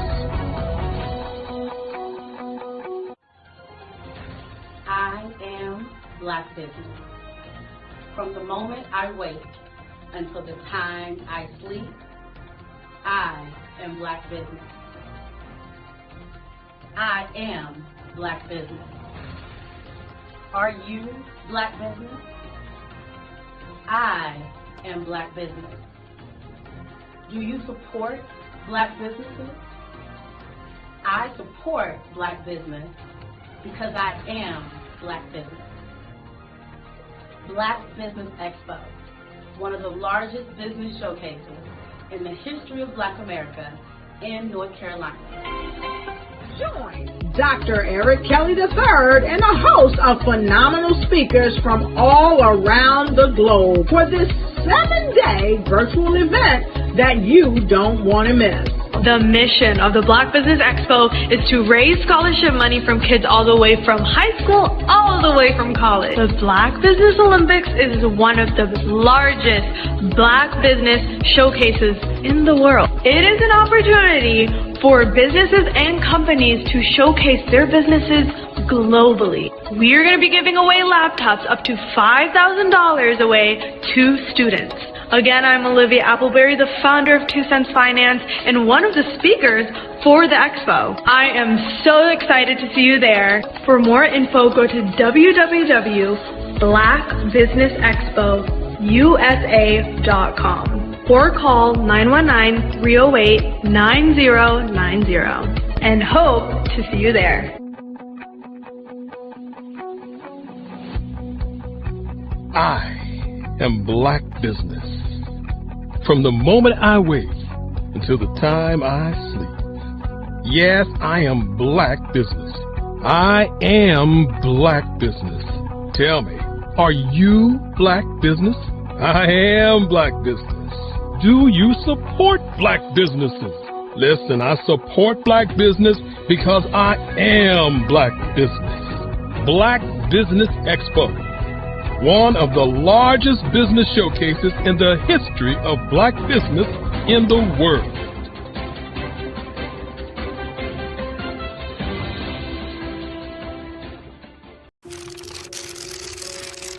Bravery is not the absence of fear, but the ability to overcome it. We stand for those who defy suppression, who speak out, and those who walk the road less traveled. Everyone deserves to be seen and their voices to be heard. We're sparking a movement, growing a community of creators united by the desire for freedom, choice, equity, and ownership. At Fanbase, it's all for one and one for all. We support each other to guide, promote, and uplift you in a place where you can unapologetically be yourself. A place where your voice, ideas, and creativity are not just welcomed, but celebrated. We are Black founded, minority funded, and supported by a diverse, inclusive, powerful community that believes in the strength of authenticity and individual choice. Regardless of success or background, we welcome you, the marginalized, the underappreciated, the successful, the superstar. We're for all who seek a space to express themselves freely, where they are rewarded for being their authentic, true self. We transcend labels because only we have the right to define ourselves. We are built for the brave, the culture, the creators, and for the future where everyone has a power to shape their own destiny, where all are empowered, voices are amplified, and freedom is embraced. For the first time, you have a chance to own the platform you helped make popular. It's a revolution, a movement in how we connect, create, and share. Everyone is a creator, and everyone has a fan base. Here, you can be you without limits.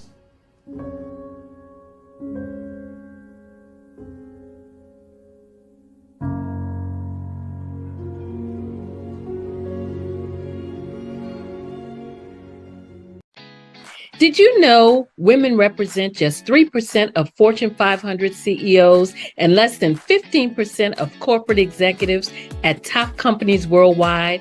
Have you wondered what the secrets are to getting into the top ranks, whether in the private or public sector? Do you want to figure out how to stop being held back in your career or passed over for promotion? Then you're in the right place. Hi, I'm Dr. Madeline Ann Lewis, President and CEO of the Executive Women's Success Institute. I have decades of experience in the military, the federal government, and corporate America, and my mission is to help women succeed and tap into their full potential. I I want to reach 1 million plus women around the world to become the leaders they are meant to be. So if you want to move into a management or executive level position, or maybe you are a female veteran transitioning out of the military into business entrepreneurship, then reach out to the Executive Women's Success Institute at 301-693-3284. Let us get you on the fast track to success.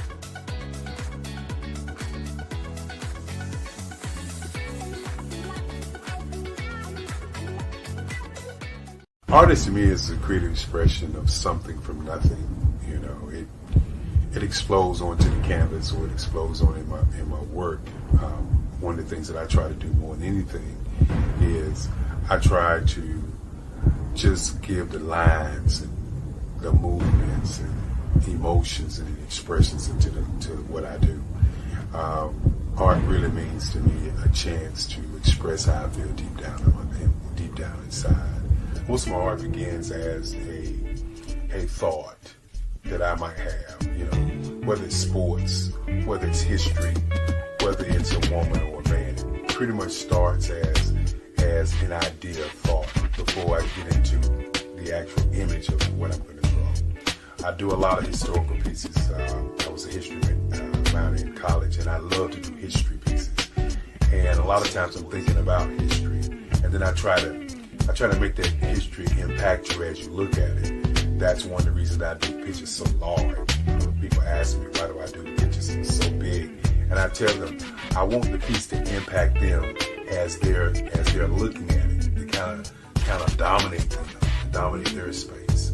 And most of my pieces I try to do off page. I don't try to do anything that's going to be in those four corners or in a square. And I want your imagination to be a part of the piece that you're looking at. Did you know that approximately 333.34 million businesses exist today, according to a report from 2021? And you may be one of those businesses, or maybe you're not in the business market yet, but you're aspiring to be a business owner. Well, guess what? You're in the right place at the right time. Because let's face it, everything is about timing and opportunity. Hi, my name is Dr. Lotus Richey, and I'm the CEO and founder of the Lotus Richey Coaching and Consulting LLC, along with the Lotus Richey Ignite Show. 15 minutes of success with Dr. Lotus Richey, as well as books to boom your business and bring who you are. And today, I want to bring this amazing message to you about the Black Business Network and the Black Business Olympics. See, the Black Business Network and the Black Business Olympics is designed to help people just like you, that's right, that look like me, to take their business to the next level. Not just in your front yard or your backyard, but globally. The Black Business Network and Black Business Olympics is designed not to just help you survive, but to help you thrive. So join us today as we come together with businesses all around the world to support our students, our children, our young teens, our young entrepreneurs. What we do is we come together to help raise funds for students who are aspiring to be business entrepreneurs, who are aspiring and who are thriving in college. We endow them with a wonderful opportunity to gain scholarship of either a laptop or several thousands of dollars. And we invite you to help be a contributor to this amazing opportunity to help someone that looks just like you. So join us today at our website and let us connect with you and help you ignite and take flight in every area of your life on the Black Business Network and the Black Business Olympics. I'll see you on the other side. The Black Business Expo's mission is to raise funds for high school seniors going to college or K through 12 entrepreneurs. This expo is a fundraiser for students. please, you may go to www.blackbusinessexpousa.com to donate to the scholarship fund or use the Cash App at $BBXUSA. Our goal is to give laptops and up to $5,000 to 10 students. Students can register online at www.blackbusinessexpousa.com. Every dollar counts. Please donate to the Black Business Expo USA Scholarship Fund. Sometimes you got to hear the news from the Black perspective, and more specifically, Black publishers. And that's exactly why you have to download the Hey Tie app, the largest mobile app delivering breaking news, videos, and podcasts from 200 of your favorite Black publishers. Yes, 200 Black publishers delivering news as it happens, literally all in one app. Go to hayti.com or download the app in the Google Play Store or Apple App Store. It's completely free, along with information that you can trust, so go check them out. I was born in a little village on the island of Haiti. Many deadly diseases pounded me. It is as if they were on a mission to end my existence on this earth. I refused to give up. In 1983, I left Haiti and came to the United States of America. And I came with $5, 2 shirts. I didn't speak any English. I came to Atlanta. I got a job. I was a doorman. I was a doorman with a dream. What I used to come on stage. I'd rehearse this moment that I'm standing in front of you. That's the power of a dream. Maybe today is the day you begin acting as if you already have it. And then step out with full force. Take a risk. No condition is permanent. Don't let your situation distract you. You are chosen. You are called. You are born for a purpose in this life.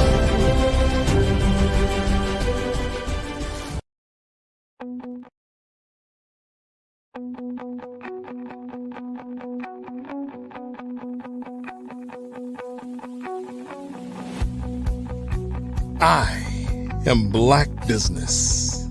From the moment I wake until the time I sleep. Yes, I am Black Business. I am Black Business. Tell me, are you Black Business? I am Black Business. Do you support Black businesses? Listen, I support Black business because I am Black Business. Black Business Expo, one of the largest business showcases in the history of Black business in the world. The world! Sign up today at www.blackbusinessexpousa.com or call 919-308-9090. I am Black Business.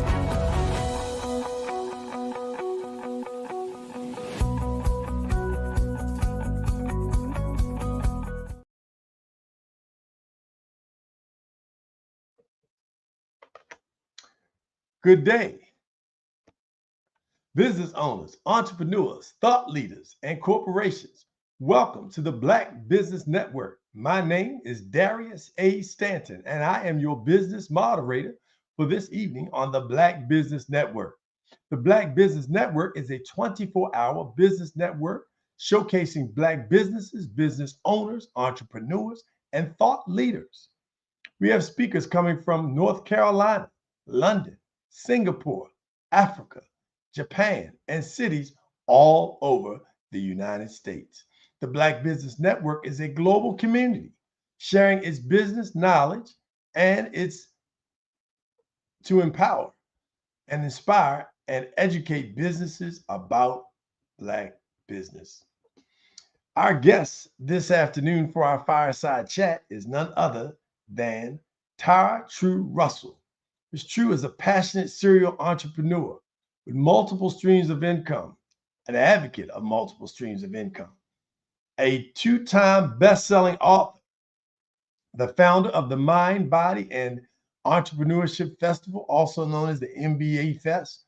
She's also the CEO of True Creative Consulting and Power Player Media is dedicated to making sure that underserved business owners get exposure.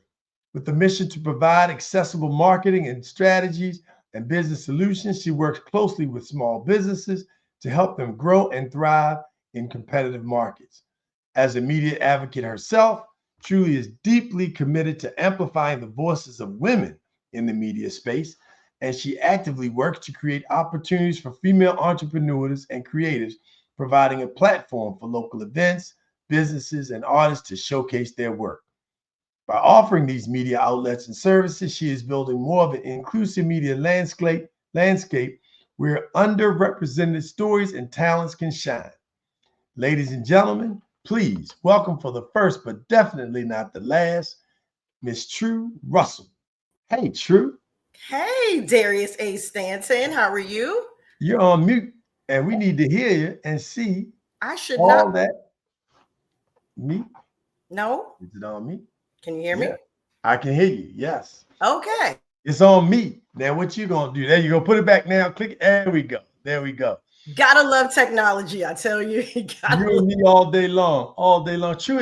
We are so excited to have the True Russell on the Black Business Network. Ladies and gentlemen, this is a star. Thank you. You do definitely do good for my ego. I appreciate you. But thank you for having me. I'm excited to be here. Well, you definitely do good for Black business. Let me tell you that. Yes. You are a Black business advocate through and through.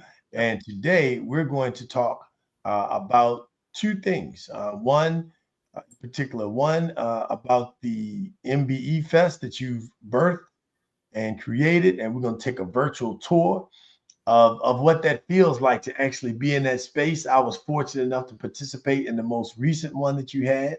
You've got at least 2 planned for next year, so we'll talk about that. And we also are going to talk about True Consulting and how your business can help people get to the next level in many ways.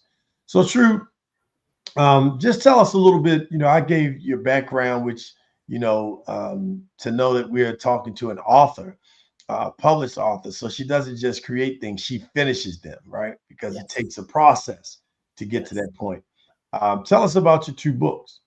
So my 2 books were actually a book anthology project that I worked on. One book was with about 20 other women, and the other book was about 10 other women. And we collaboratively put our stories together, speaking about entrepreneurship, being a dualpreneur where you're working full time and you're being an entrepreneur, and everyone had their own distinct story to tell. So being able to really go through the book and read everyone's individual story, but it still talks to one big purpose was amazing. So we made the Amazon bestseller list twice, not once, but twice. Wow. Congratulations on that. And so in addition to, being an author, you wear so many different hats, and it's amazing to see you juggle all the balls, and then you juggle them with almost seamlessly perfection. Now, behind the scenes, it may be a lot going on, but out front, I'm gonna tell you from being on the other side, it was smooth sailing. So talk to me about, how and why you created the Mind, Body, and Entrepreneurship Festival. When people think MBE, normally they think minority business. Well, first of all, Black business is not a minority. Blacks are not a minority because we, the original people, are the largest people on the planet Earth. So the minority label is out the window. But you didn't use minority. You used MBE because you focus on the mind, body, and entrepreneurship. Correct. Explain how that came about and talk us through the title first, please. Sure, absolutely. So mind, body, and entrepreneurship, if you know, right? Being an entrepreneur, you have to be on almost 24 hours a day. There's no days off. There's no vacations unless you really step away, but there's so much to always do. And being an entrepreneur, your mind has to be right. You have to physically feel right to be a great entrepreneur. So the 3 of those pillars just work hand in hand for me.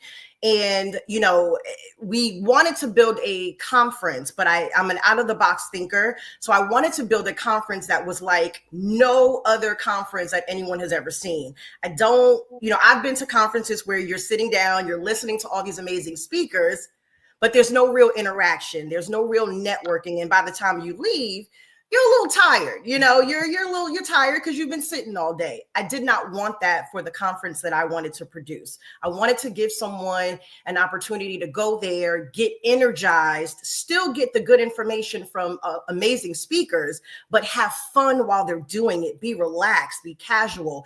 Feel so comfortable that you're okay with talking to someone else or, you know, pulling one of the speakers to the side and shooting your shot. So I wanted to really foster that type of environment where that could happen, which is totally different from your traditional conference. I love it. You know, the fact that, you know, we talked a little earlier this afternoon about the win-win-win model and the importance of focusing on the first win being with your mind. You know, and having that together. Our most recent guest that just came off of the air just talked about the importance of how to keep your cool and maintain your calm under pressure, whether it's negative environment, whether it's something going wrong with the business, you know, not getting the support that you need, you know, from your family and friends or even other colleagues that you think. And so, you know, being able to really have that mentality, that sharp, strong mentality that just keeps on going, really takes a lot of work. So I really appreciate the fact that you give credence to that.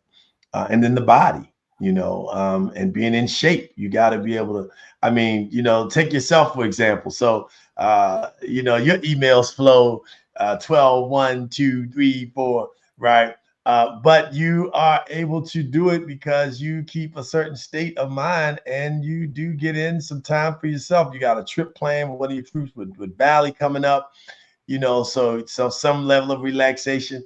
So, you know, talk to us about just the significance of entrepreneurs really understanding why it's important to take care of themselves first. You can't pour from an empty cup.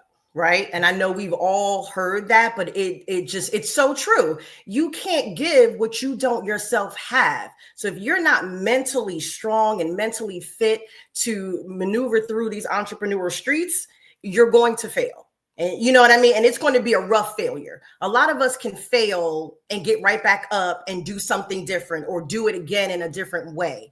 But if you're not mentally fit for that, you're going to fail. And most oftentimes you stay in that failure, which doesn't work or serve anybody, you know? So that was why it was so important for us to center the festival around those three pillars. Everyone from our speakers to our vendors to the location, it has to speak to those three pillars because you need all three to be a successful entrepreneur. And even like you said, being physically fit, you know, and let me say this, physically fit, however that looks for you, because we all, you know, different body types, different things. So we all are physically fit in a different way. So physically fit for what looks that way for you, you still need that. So, you know, yes, I send emails at 3 o'clock in the morning because I am not the best sleeper, but I do make sure I take time at some point to catch up on the necessary sleep that I have to. It just doesn't look like everybody else's. Some people go to bed at 10 o'clock, they're up at 6. I don't happen to go to bed till 4 and I'm up at 10. So the healthcare people gonna come for me, I know, but that is what works for me. That is what healthy sleep looks for me, you know, however it is, or, you know, good, bad, or indifferent, right? But yeah, you need all those things to be, you know, to help you in your entrepreneur journey. I love it. You know, the fact that you have taking the time out of your own work as an entrepreneur to make sure that other small businesses are able to get the type of support systems, you know, that are needed is really just so powerful. You know, we are fortunate to have someone who's not just thinking about themselves, but also is really working to make sure that you've got the support in place. So let's go ahead and walk through the MBE Fest. So this was the second year you created it, and you know, when people show up, you know, let's take them on a virtual tour right now. You know, there's some music playing, you hear noise. You call it a festival, so that's the other thing, right? So a lot of people are used to conferences, but you wanted to create an environment that made people feel more comfortable and engaging. So you got music playing, you got dynamic MC. You've got food. I mean, give us walk us through. I was blown away by the DJ, right? The DJ is a world-renowned DJ on Sirius FM who learned how to DJ from Jam Master Jay. Yes. You know, I mean, walk us through MBE Fest. Yeah, I am fortunate to be surrounded by so many amazing people. I am a shake hands and kiss babies type of person. I am always networking. I'm always talking to people, and selflessly, because I've realized early on in my entrepreneurial journey, I'm the go-to. I get calls all the time. Hey, can you? And if I can't, I know someone who can. So I really try to foster, relationships to where everyone can win in the spirit of your win-win-win, right? I love to see my people win. I love to see them connecting with other people. But yes, so to give you a virtual tour of what the festival looks like. It is again something that really does not look like a normal conference. We took a conference and a festival, we married the two, and they had a business festival baby. That's how I like to describe it. So you get to the festival, you do register online, buy tickets, all that good stuff. So there's a registration table when you arrive, chock full of goodies, pens, magnets, stickers, water bottles, lanyards. So we try to, start your tour through the festival already with a bag full of goodies. We have food trucks. We do have a very energetic and engaging MC. Everybody that is handpicked to be a part of the festival, and one of those things where, the control in me has to do it. I handpick everyone, every speaker, every vendor, because I know the people that I pick believe in the mission of collaboration. Everybody is at that festival to give into all of the patrons and people that are attending. Yes, they're there to network and find their own thing, but everybody is there with a giving heart and spirit, which is exactly the vision that I wanted for this, right? So you get there, you have a plethora of food trucks and food vendors. You have regular vendors. So we do a curated marketplace. So every vendor that is at the marketplace, they have to speak to those pillars of mind, body, and entrepreneurship. So you have stretch therapists, you have massage therapists, you have an inspirational candle vendor, you have fitness experts, you have any vendor that I can find that will speak to those pillars that I know would be a benefit for you to, get something from. So as you're maneuvering through that off into the distance, we do have speakers, because it is very important for you to be connected and hear what other successful entrepreneurs have to say. So we 100% believe in making sure that your cup is filled before you leave that. Not just your belly, not just your shopping bag, but mentally you have to get filled also. So we bring in powerhouse speakers that, again, come with a giving heart and spirit. So you're not just watching them talk. After they're done, you get to talk to them. They're hanging around, they're walking around, they're engaging with the crowd, which I know for me was something that I missed going to conferences. I wanted to speak to these people, ask them specific questions. So we make sure that any speaker that comes to speak, they understand that that is the second part of what this festival means to the patrons that are attending. And then, because that's not all, we have more. So then we also bring in local entertainment. So there is a singer, there's a rapper, there's a band. There is some type of musical talent that is local to wherever we're having the festival, because we also believe in giving back to the community that we're having the festival in. So we ensure that our vendors are local. We ensure that our talent is local. We reach out to local colleges, because we want college students there, because we want to foster and bridge the gap between college students who want to be entrepreneurs, who are going for a business degree, who are going for a digital marketing degree. We want them to come to the festival and get resources as well, possibly find a mentor or an internship. So this is a multifaceted day of so many things that happen. So I hope that gives you a really, really good picture of what you're getting when you're there. No doubt about it.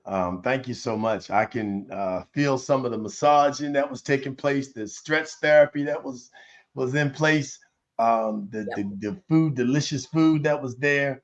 And like the the fact headshots, we had on-site web developers. So there's a lot to be gained from attending. well, I mean, let's talk about that. So you mentioned headshots and you mentioned on-site website developers and other things that people, you know, a lot of things, some small things often get in front of small businesses and entrepreneurs from launching or going to the next level because they don't have some of the things that they feel are so necessary. And in some cases they are, to make sure that they have those in place.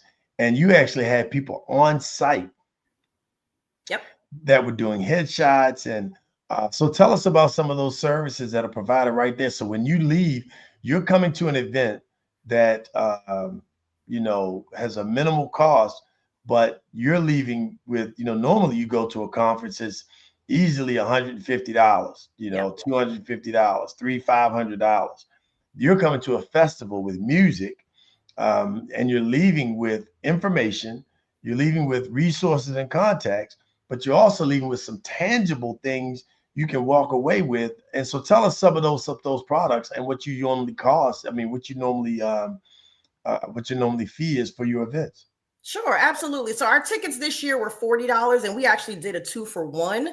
The mission that I have with this festival is to make it accessible for everyone, right? Not just, you know, big business. My mission has always been to help underdeserved businesses. It started way back with COVID when COVID came in, and I'm just watching small business after small business after small business fold because they didn't have resources. They didn't know what resources was out there for them. And even if they found the resources, they didn't know what to do with that. So I wanted to create a day where you can come and you can get everything you need, almost like a business in a box that you can walk away from. So your headshots, which yes, some people don't realize that you need a very good headshot for a lot of things. And I've realized too, business owners oftentimes want to focus on their business. They want to focus on whatever product they make, whatever service they sell.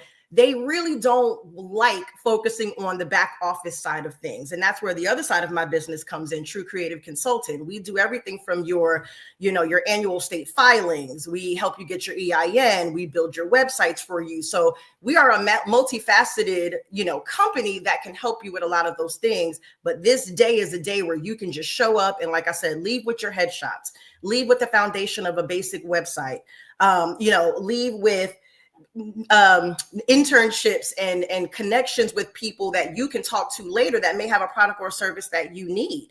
So you're not just coming to sit and listen to a bunch of speakers. We really foster you leaving with something. I love that. I mean, to me, like, how many conferences offer that? Like, you can go to the exhibit hall and you can get some things to put in your bag, but they're not germane to you. Right. So I think that is a very unique selling point. And I also know that you engage sponsors to make that fee, that cost affordable for folks. So, what type of sponsors are you looking for? Who could really be good partners to help you to support the work that you're doing? And people need to understand that small business is the backbone of business in America. Correct. Yep, absolutely. And our sponsors play a big part in this. And because I am a big collaborator, I make sure our sponsors are not walking away empty-handed either, right? So we build out a media package for our sponsors. So anyone coming into the festival, they're pouring into my people, and I in turn pour back into them. So I am giving them marketing, I am giving them media exposure. They're able to speak at the festival. There's so many things as a sponsor for this event they get to walk away from as well.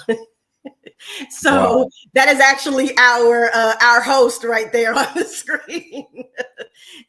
So I love the fact that they are always supporting me. And again, because I am surrounded by so many good people, I love to pour that out to other people in the world that may not have access to the resources that are connected to me. So yeah. So as we talk about the next, work that you're about to embark upon, the next festival. What do you have coming up? And then we're going to talk about True Consulting. Sure. What do you have coming up for MBE Festival in 2025? So many big things. So many big things. We have 2 festivals happening in 2025. We've partnered with the Atlantic City Business Roundtable. So there will be a business festival in Atlantic City in September, which we are super excited about. And then we will have the same MBE festival here in Maryland, PG County, of course, in October. So we are all full steam ahead with getting both of those off the ground. And then throughout the months, we will be back to our monthly networking events, which are smaller events curated to building connections and networking with business owners that are locally. We are working on a Women's History Month event, and we are working on a fundraiser golf tournament. So, full calendar over here. I love it. I love it. I see Big TB said true. That was our host. That is our host. Right. No doubt. Good. He's actually a client of mine as well. So yeah, he was our host for the festival. Yeah, well, they're lining up in the chat to holler at you. So good to see you all. Thanks for supporting the Black Business Olympics. So True. Let's talk a little bit about now True Creative Consulting and the graphics that you all used. I was super impressed with how you were able to coordinate the number of speakers and high profile people, because you had some stars on stage. You had Dr. Tanya Wise, who's one of the hosts here at the Black Business Network. You had Marcus Johnson, an international jazz artist who also has a wine brand, top 10 Black wine brands in the country, in the world, with Flow Wine, also an author and a musician, NAACP Image Award nominated. You had the chairman of the Black Caucus, the longest standing chair, Daryl Barnes, who was also on your stage, Darlene Brown, another powerhouse, Prince George's County Speaker of the Year, and a litany of so many more dynamic artists that performed, sang, and but you were able to get them all on one flyer and made it look good. And all those people who want to make sure that their images, you talked about those headshots are, properly placed and appropriately in their market style guide, that everything was in line. You pulled that off. Tell us about True Creative Consulting and how you started that marketing company and how you help underserved businesses. Sure. Thank you for that. But yeah, it was a lot. It was a lot. But that is what we do, right? We creatively make things happen that people may not know that it can be made happen. So I love to take someone's vision and digitally create that. I am a property manager by trade. And, even in that, you had to do some marketing because we had to sell and rent apartments. That is actually where I think my creative juices really started flowing. And I caught that bug because I was creating flyers. I was doing things in, old antiquated softwares to make things look presentable so we can rent apartments. And it honestly just unfolded from there. Then I noticed in COVID, there were, during COVID times, there was a lot of businesses who didn't have, digital resources. They didn't understand social media. They didn't know how to create a social media graphic to keep their business sustainable. So I realized that there's a little bit of, or a gap in the digital space, and a lot of our business owners who just don't know how to do those things. So True Creative Consulting was a little bit born out of that, where, again, we take the vision that you have and we digitally create it. I get interns from local colleges who want to get, some experience and they want to learn. So they are hands-on with me. So not only am I creating, but I am teaching. And between their brain and my brain, we come up with some amazing things. I love it. The fact that you were able to, out of necessity and a need, and that's how a lot of great things come about, you identified a need and provided that support.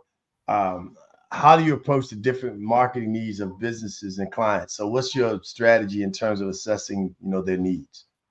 I am a one-on-one person, right? So I meet with each client separately. I listen to what they need, what their goals are, and I formulate a plan based on that. I am not a cookie cutter marketer. Things for me are very different according to the business, according to the person. They're never the same for me. And I know some companies will kind of make things fit. I'm not a make things fit kind of person. I am an individually touched type of marketing person. So whatever your needs are, that's what we tailor your marketing plan and your business strategy for. Got it. So one of the things I think is important for people to note, they may have gathered it from our, previous comments in the conversation, but you don't work alone.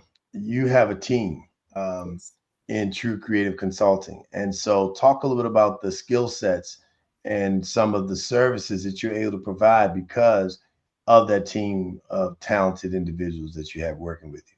Absolutely. As much as I would love to be able to do it alone, I cannot do it alone. I do need to sleep at some point. So I do. And I love to touch everything. I mean, my people will tell you she has to put her hands on everything.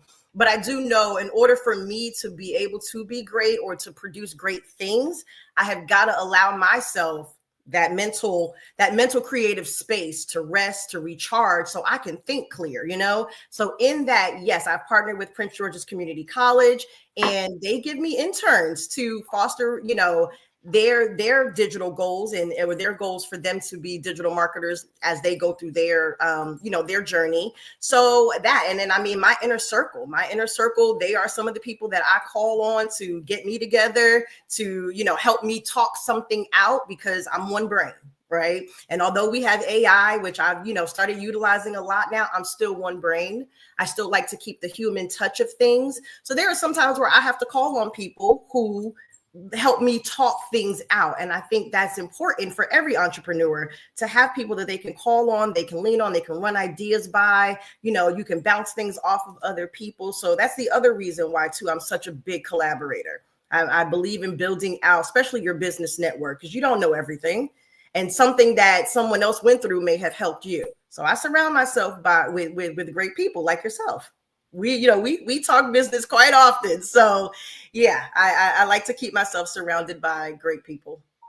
No doubt about it. I appreciate that. It's a jewel to be able to work with somebody so dynamic that has such a passion for helping other people. And that spirit, that winning spirit that you provide is just contagious. And you can see it around all the people that you engage with.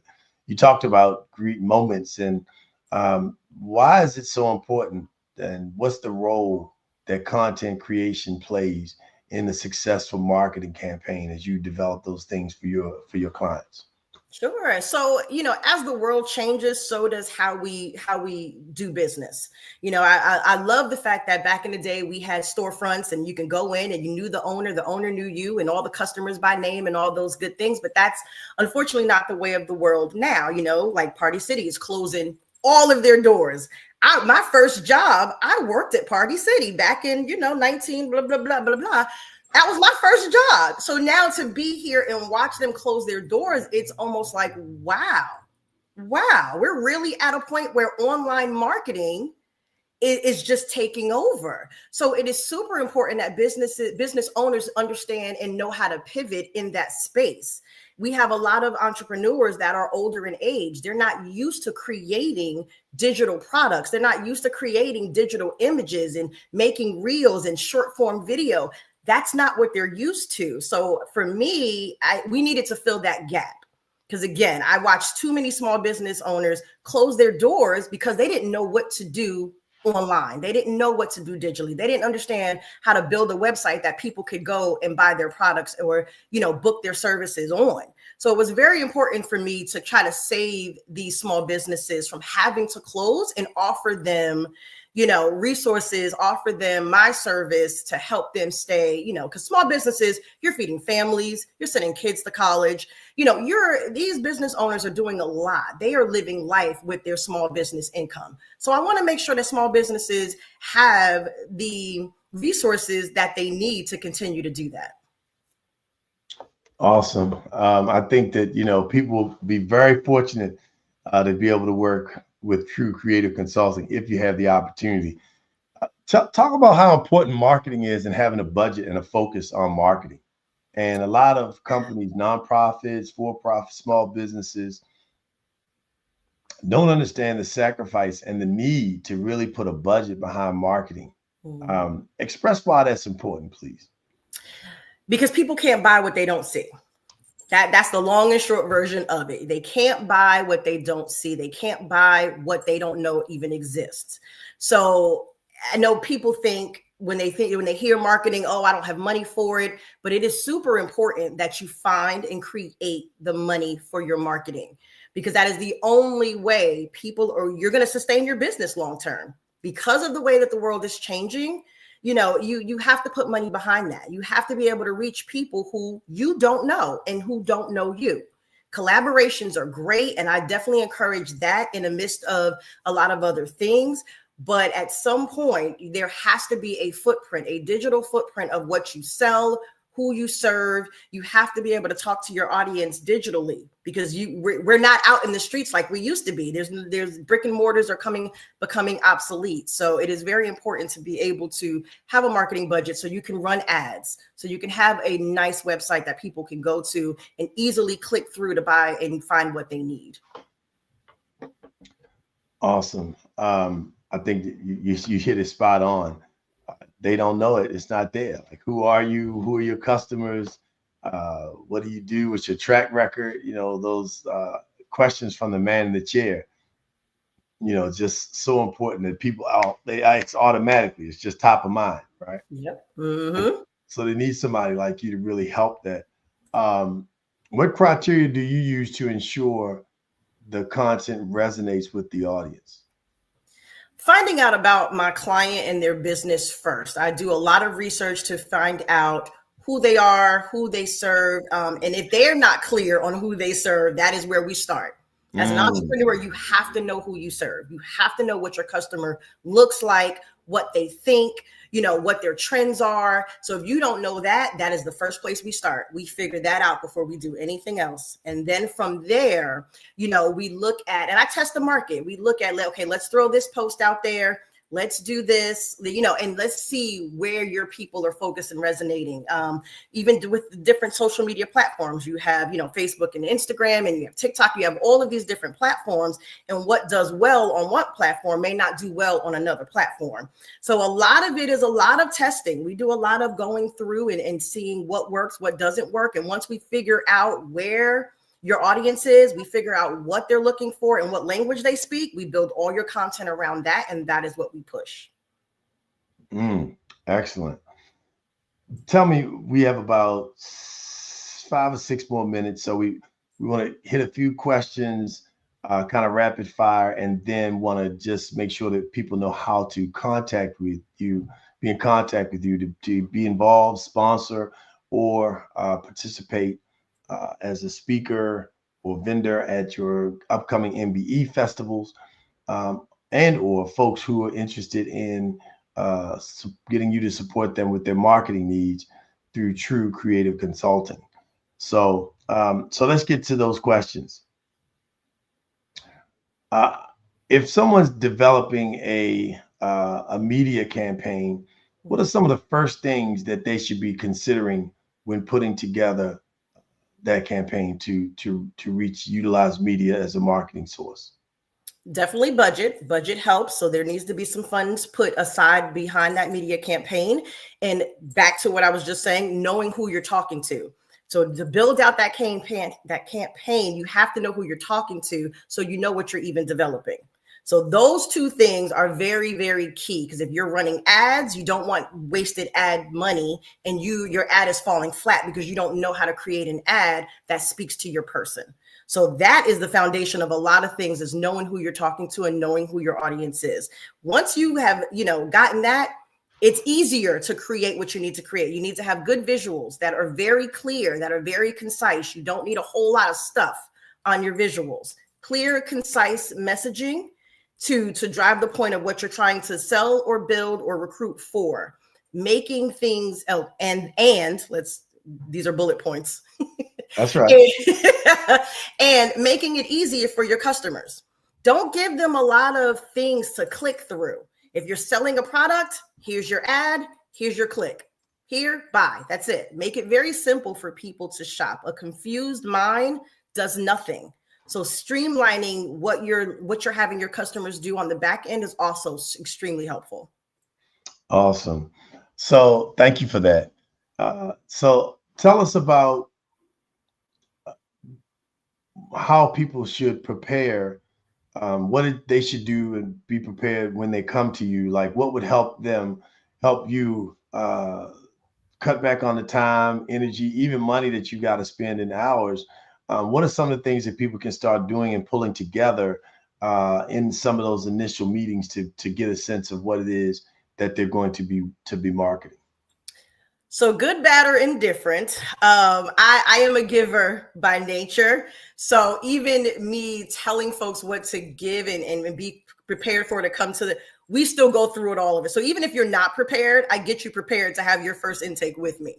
So, a little counterproductive on my end, but people don't know what they don't know. So I can say, do this, this, and this. They will still come to the table not extremely clear. So I do a consultation first where we talk about overall goals. We talk about what has worked for in the past, what you want to see, what you've tried, things like that. And then I do a full-on intake where I hope you get prepared for that intake based off of that initial conversation.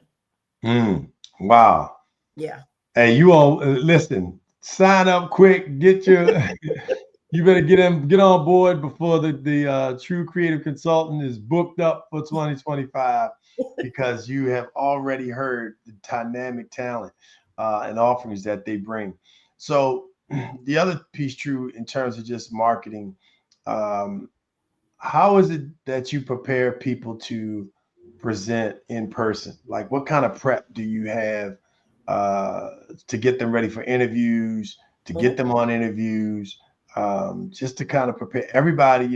Public speaking is one of the, I think it is the greatest fear. It's people to public speak. Like 80% of the people in the United States, in the planet, really are afraid to speak publicly, right? How do you prepare people for that and to overcome? They, like you said, they're so busy in the business, but they don't realize that even you still got to go out there and pitch. You still got to talk to investors. You still got to talk to potential vendors or partners, or how do you prepare people to do that? So that's the PR side of things that I don't dive too much in, but I think we're going to add that to the things that we do in 2025, because I am doing it now anyway. So one, you have to get your client or your customer comfortable with the fact that they are the face of their business. That's the reality. People do business with people, honestly, that they enjoy or that they like or that's friendly or gives them that warm, fuzzy feeling, So once they've come to terms with the fact that they are the face of their business, then we work on making sure they understand what they're supposed to say.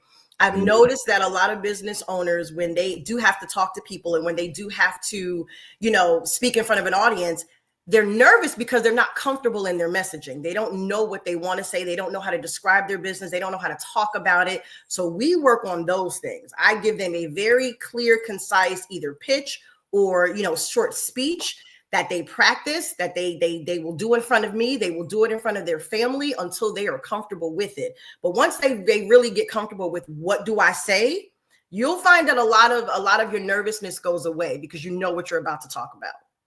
And then we talk about, we go over poise and how you should stand and all of those things. But mentally, you have to be prepared to go and stand and speak in front of all those folks. Got it. Well, listen, we're on the verge of wrapping up. It has truly been a pleasure to have True Russell of True Creative Consulting with us, and also the founder of the MBE Mind, Body, and Entrepreneurship Festival.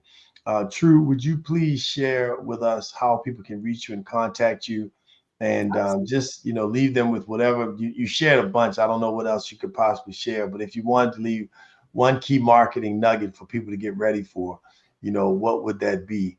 But make sure first people know how to contact you and follow up to utilize your services.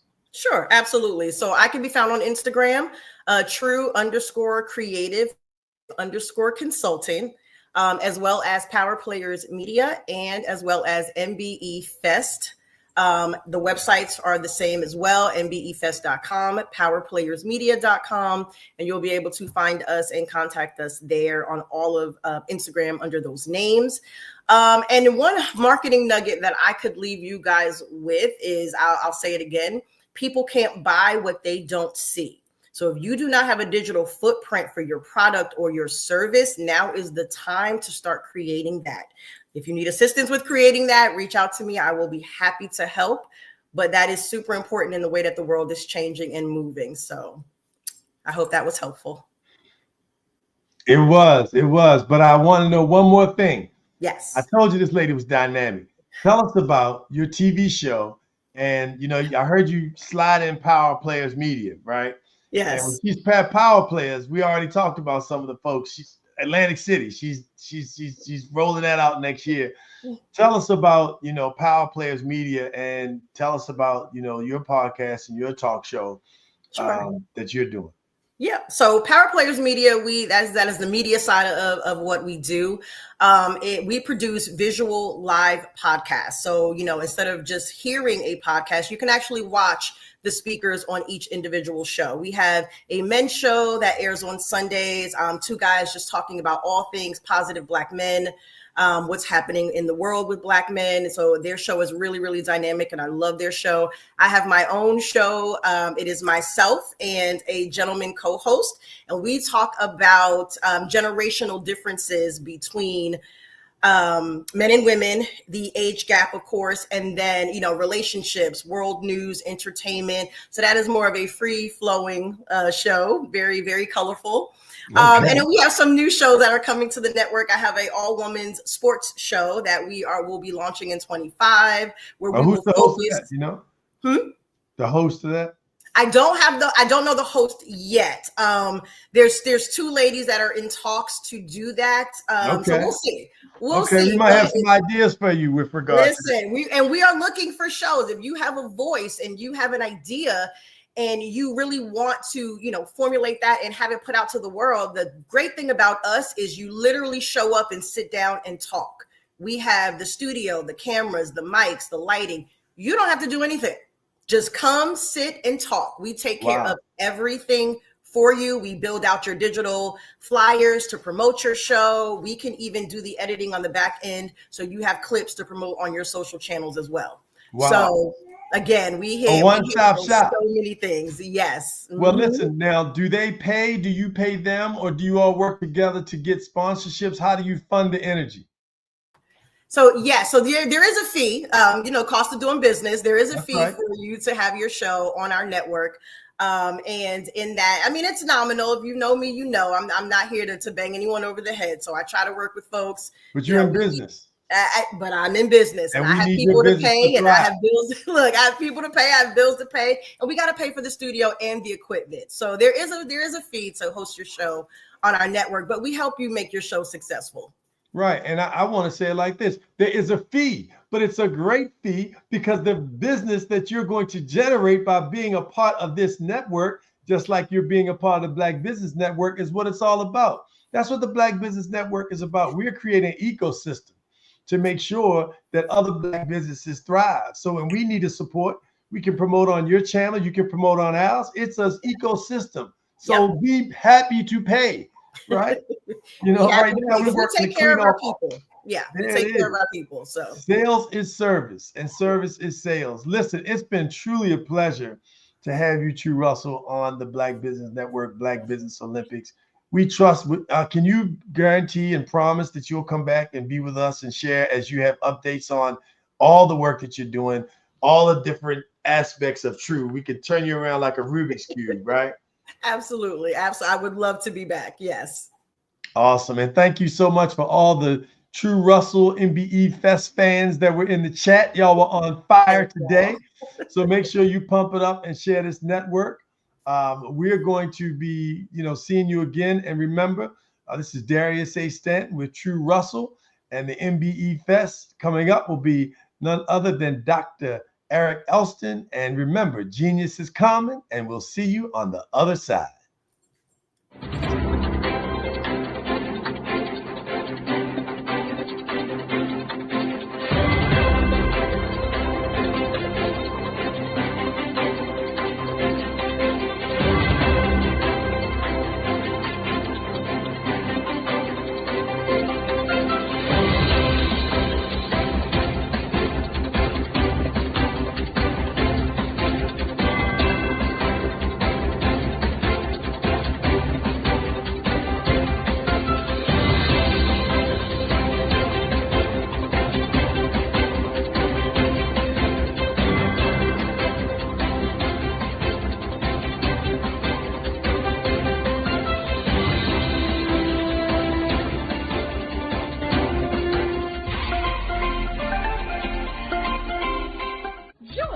Dr. Eric Kelly III and a host of phenomenal speakers from all around the globe for this 7-day virtual event that you don't want to miss.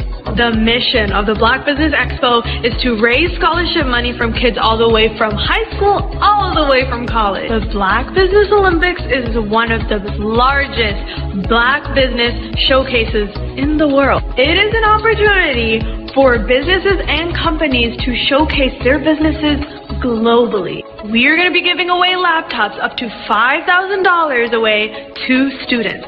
Again, I'm Olivia Appleberry, the founder of 2 Cents Finance and one of the speakers for the expo. I am so excited to see you there. For more info, go to www.blackbusinessexpousa.com or call 919-308-9090 and hope to see you there.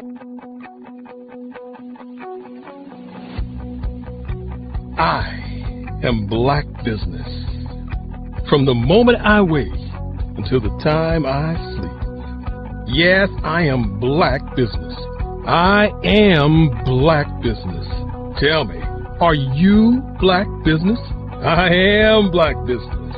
Do you support Black businesses? Listen, I support Black business because I am Black Business. Black Business Expo, one of the largest business showcases in the history of Black business in the world. The world! Sign up today at www.blackbusinessexpousa.com or call 919-308-9090. I am Black Business. I am Black Business. From the moment I wake until the time I sleep, I am Black Business. I am Black Business. Are you Black Business? I am Black Business. Do you support Black businesses? I support Black business because I am Black Business. Black Business Expo, one of the largest business showcases in the history of Black America in North Carolina. Join Dr. Eric Kelly III and a host of phenomenal speakers from all around the globe for this 7-day virtual event that you don't want to miss. The mission of the Black Business Expo is to raise scholarship money from kids all the way from high school, all the way from college. The Black Business Olympics is one of the largest Black business showcases in the world. It is an opportunity for businesses and companies to showcase their businesses globally. We are going to be giving away laptops up to $5,000 away to students. Again, I'm Olivia Appleberry, the founder of 2 Cents Finance and one of the speakers for the expo. I am so excited to see you there. For more info, go to www.blackbusinessexpousa.com or call 919-308-9090 and hope to see you there. I am Black Business. From the moment I wake until the time I sleep. Yes, I am Black Business. I am Black Business. Tell me, are you Black Business? I am Black Business. Do you support Black businesses? Listen, I support Black business because I am Black Business. Black Business Expo, one of the largest business showcases in the history of Black business in the world.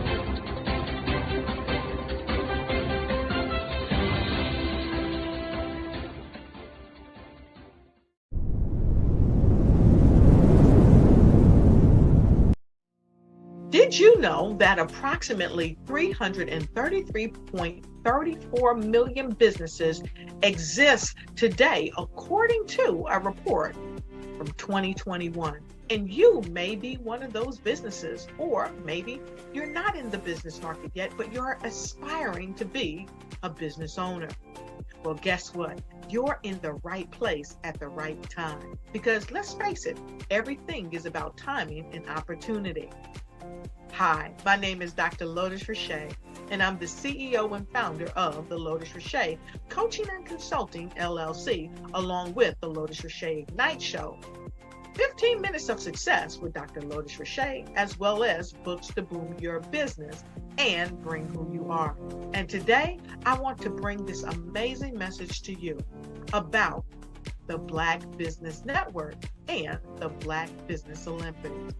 See, the Black Business Network and the Black Business Olympics is designed to help people just like you, that's right, that look like me, to take their business to the next level. Not just in your front yard or your backyard, but globally. The Black Business Network and Black Business Olympics is designed not to just help you survive, but to help you thrive.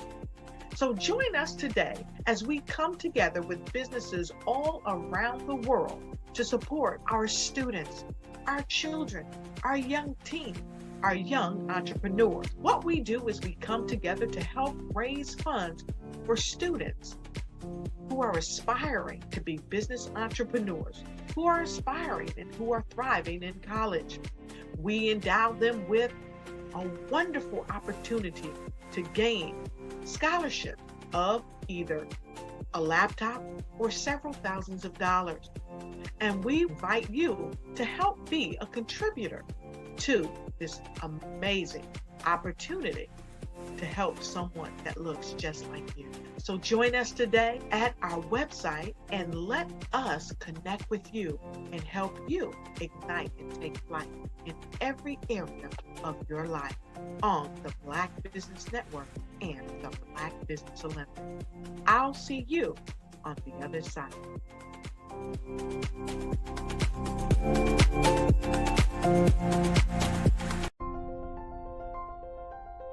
What if you could build your own city? A place where every child can find nurturing people to help them achieve their full potential. A place where every adult can access job training support. Where health education is abundant. Where social justice ruled the land. A place without limitations. Welcome.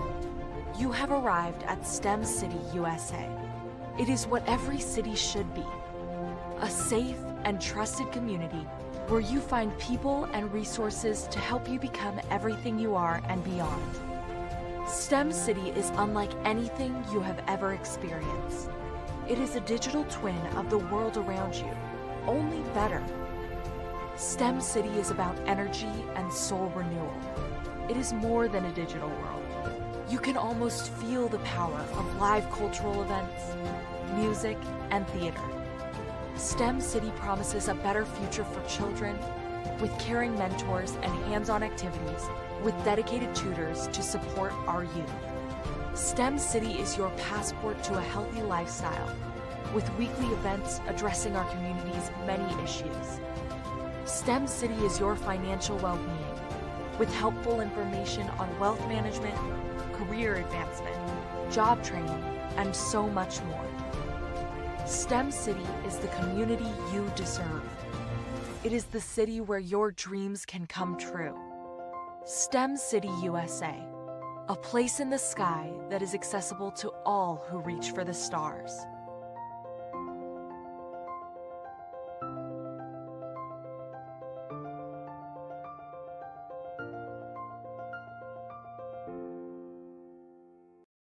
Content creators, welcome to Fave Unite TV.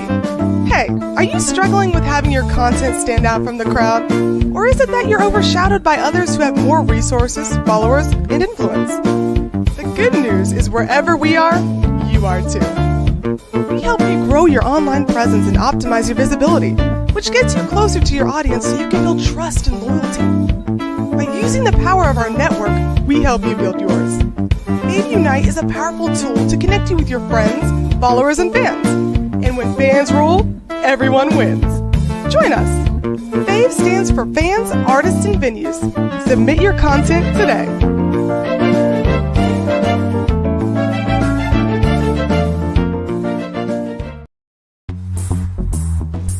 Attention all entrepreneurs and companies. Are you looking for reliable and efficient virtual assistants and back office support to help you manage your business tasks? Look no further than Superwoman Business Services. Our team of virtual assistants provides a full range of administrative support services, including operations management, social media marketing, and much more. We also offer website design services to help you create a professional online presence that reflects your unique brand. In addition to administrative support and website design, we offer business development and structuring services to help you grow your business and achieve your goals. We'll work closely with you to identify areas of improvement and develop a customized plan to help you reach your full potential. At Superwoman Business Services, we understand that running a business can be overwhelming and time-consuming. That's why we're here to help you fly high and achieve success. Our virtual assistants are highly skilled, experienced, and dedicated to providing you with the support you need to thrive. Come fly with us and take your business to new heights. Let us help you become the superhero entrepreneur you are meant to be.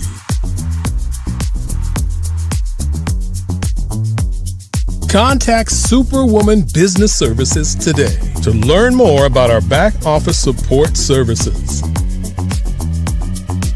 Come fly with us and take your business to new heights.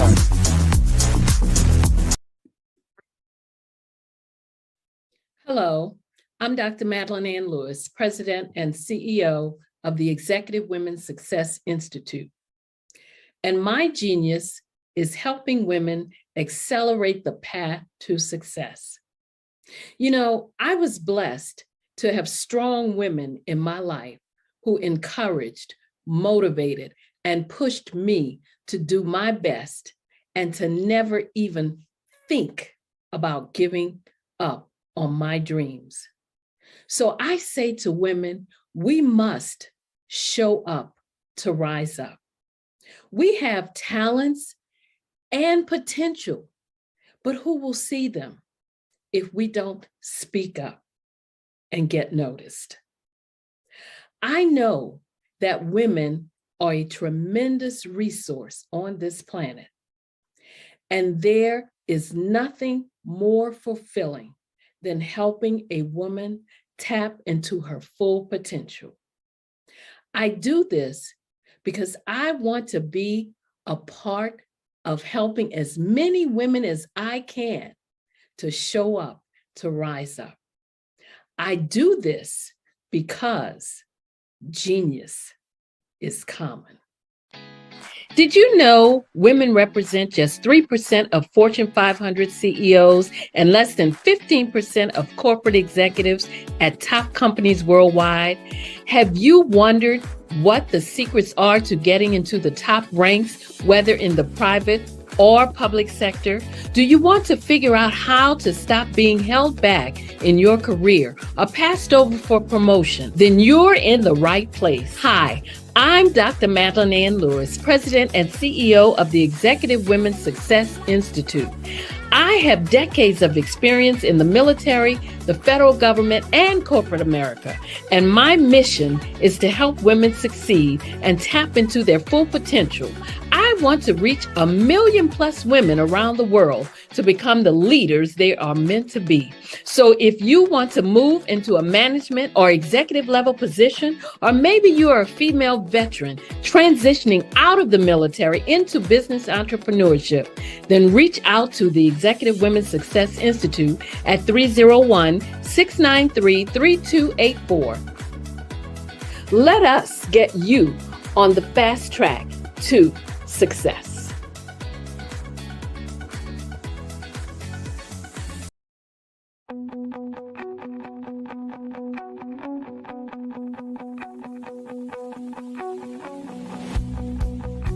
I am Black business. From the moment I wake until the time I sleep. Yes, I am Black business. I am Black business. Tell me, are you Black business? I am Black business. Do you support Black businesses? Listen, I support Black business because I am Black business. Black Business Expo, one of the largest business showcases in the history of Black business in the world. The world. Sign up today at www.blackbusinessexpousa.com or call 919-308-9090. I am Black business.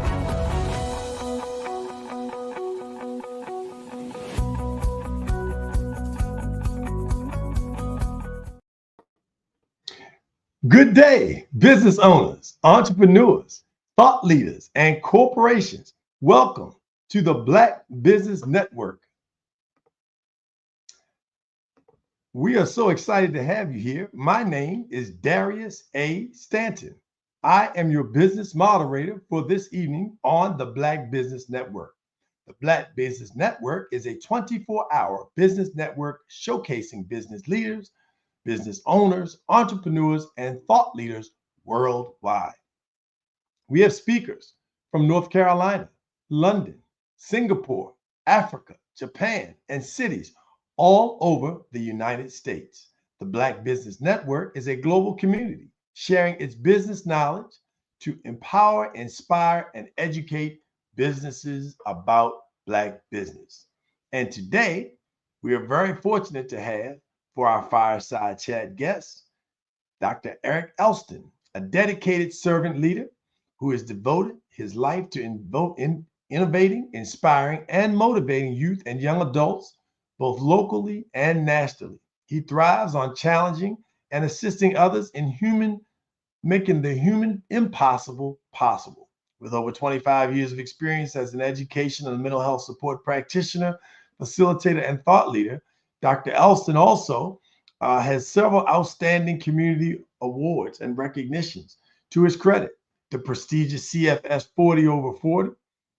He also serves as on numerous boards of directors, the Anne Arundel County Leadership Award, the Leadership Academy, also the Wiley H. Bates Legacy Center, the Kunta Kinte Alex Haley Foundation, Annapolis Heritage Commissioner, and showcasing his community support in a number of different areas.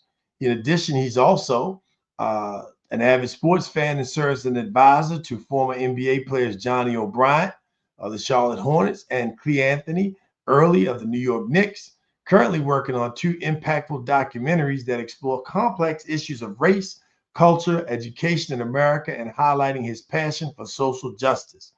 The change agent, Dr. Elston, is with us now. Ladies and gentlemen, I present to you Dr. Eric Elston. Hey, Darius, how you doing, brother? Pleasure to connect with you. Thank you. Hey, man, I'm all pumped up and ready to go. And you're an old basketball guy. I won't call you old because you got a beard, you know. I get owned nowadays in the barbershop, man. So right. You get on, OG, right? Hey, but it's a blessing to become OG.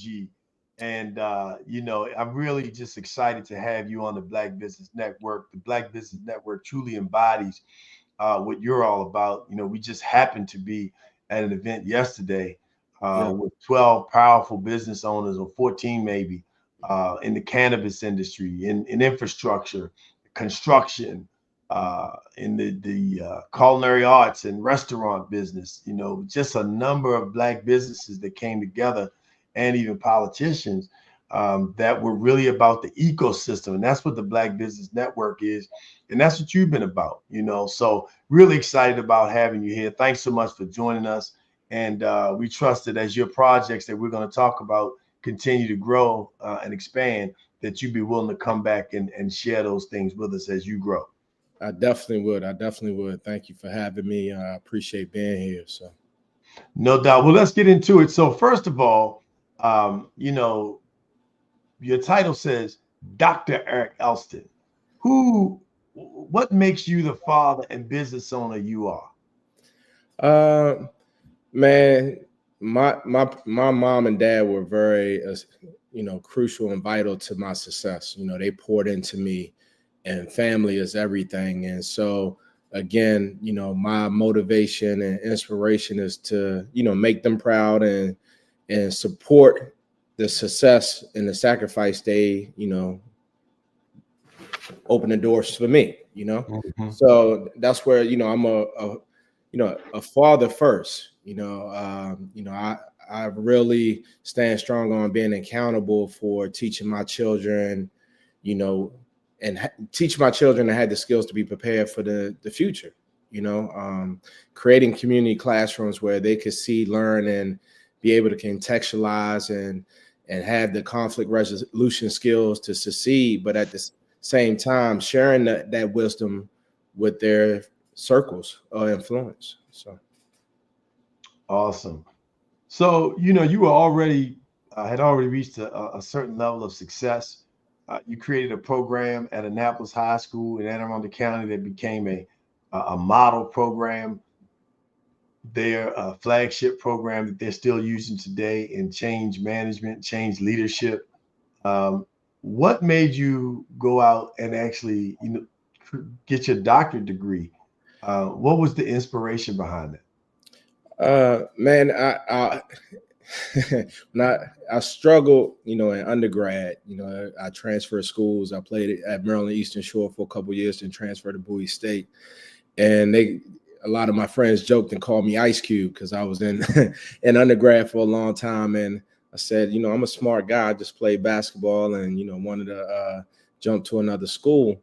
But it really came when, I did 2 master's degrees. And one day I was sitting in the living room. My son said, "Daddy, are you a doctor?"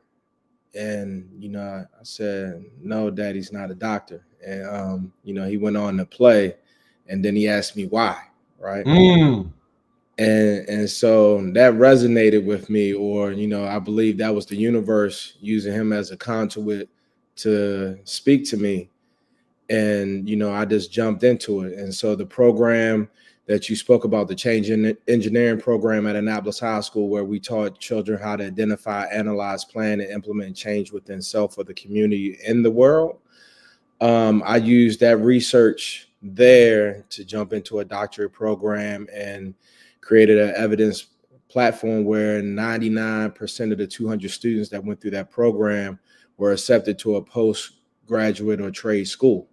And, when you talk about student achievement, where that school where 90% of those students of color had below a 2.0, and we were able to create a platform and a model and a framework to bring community members together to show that, hey, when you lock arms and create circles of trust and care, you can make a difference. And that's what success is looking like. So for that situation, my son is the reason why I'm Dr. Eric Elston to this day.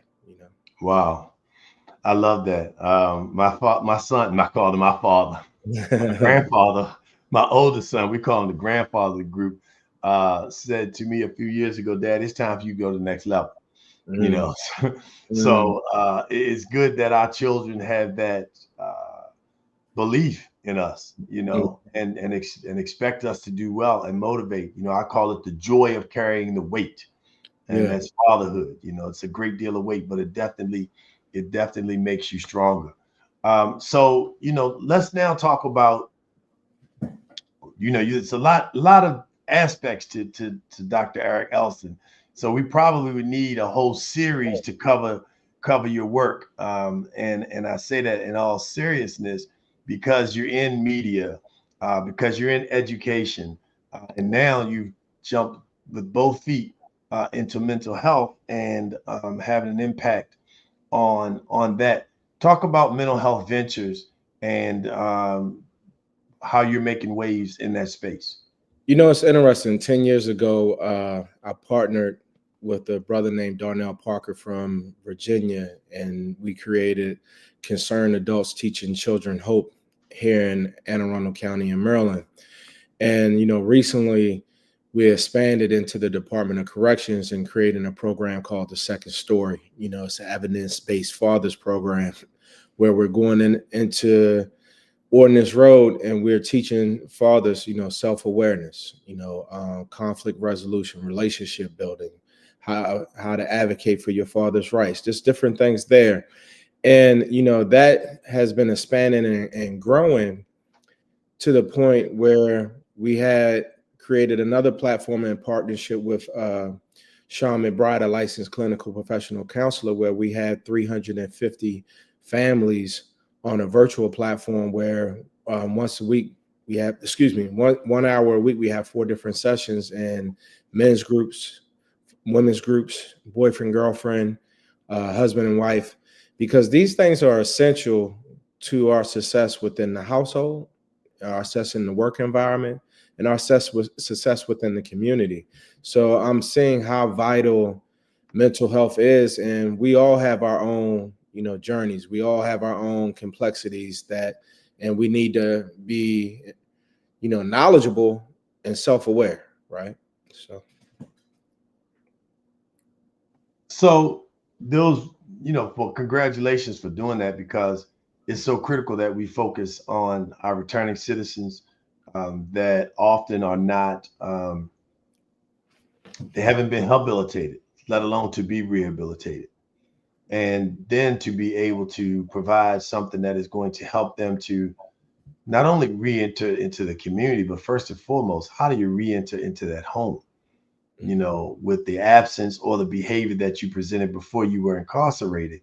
And so, and I don't think people understand the business opportunities that exist in the prison system. And I say that, I say that very intently, because unfortunately, the United States has created a prison industrial complex, and the individuals who are prisoners are the ones who are basically, if you will, almost traded on the stock market, and so as a result of that, there are a lot of people who are making money off of the inmates, but are not helping the inmates. They're just making money. And so what you're doing is you actually have a business that is helping inmates on the inside, but then, also coming home as well, and creating an environment for them to be successful and supported.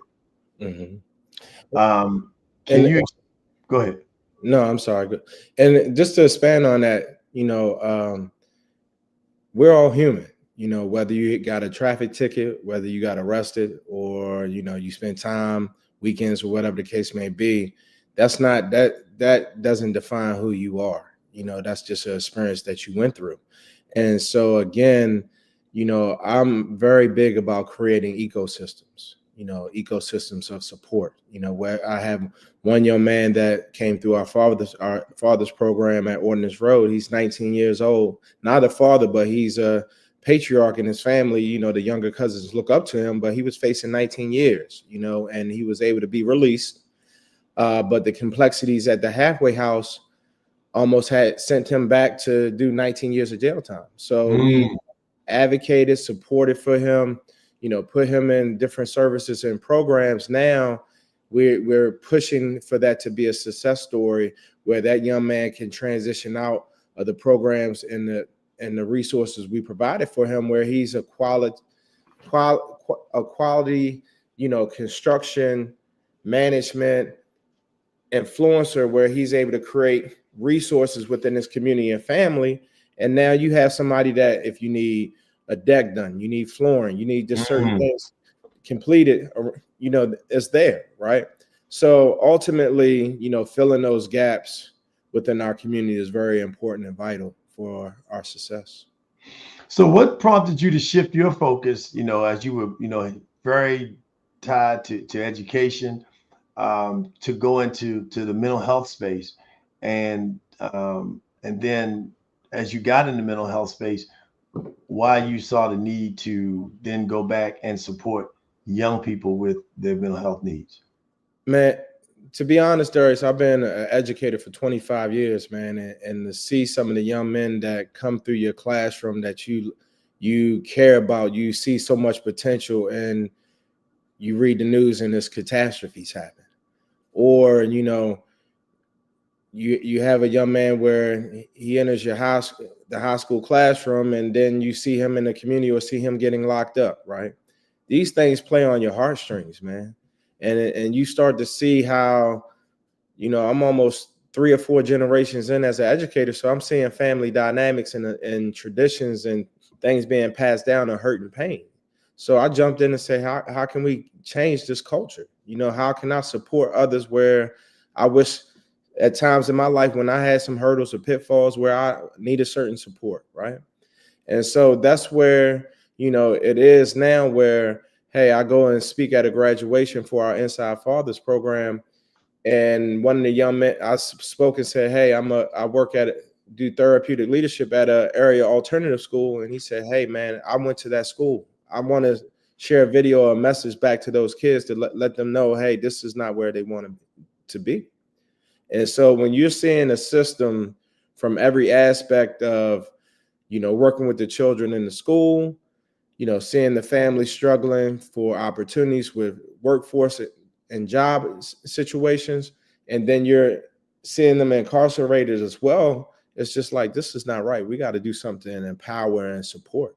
So, you know, the fact that you know, take the opportunity, you know, you see an issue, you see a challenge, and you look for a solution.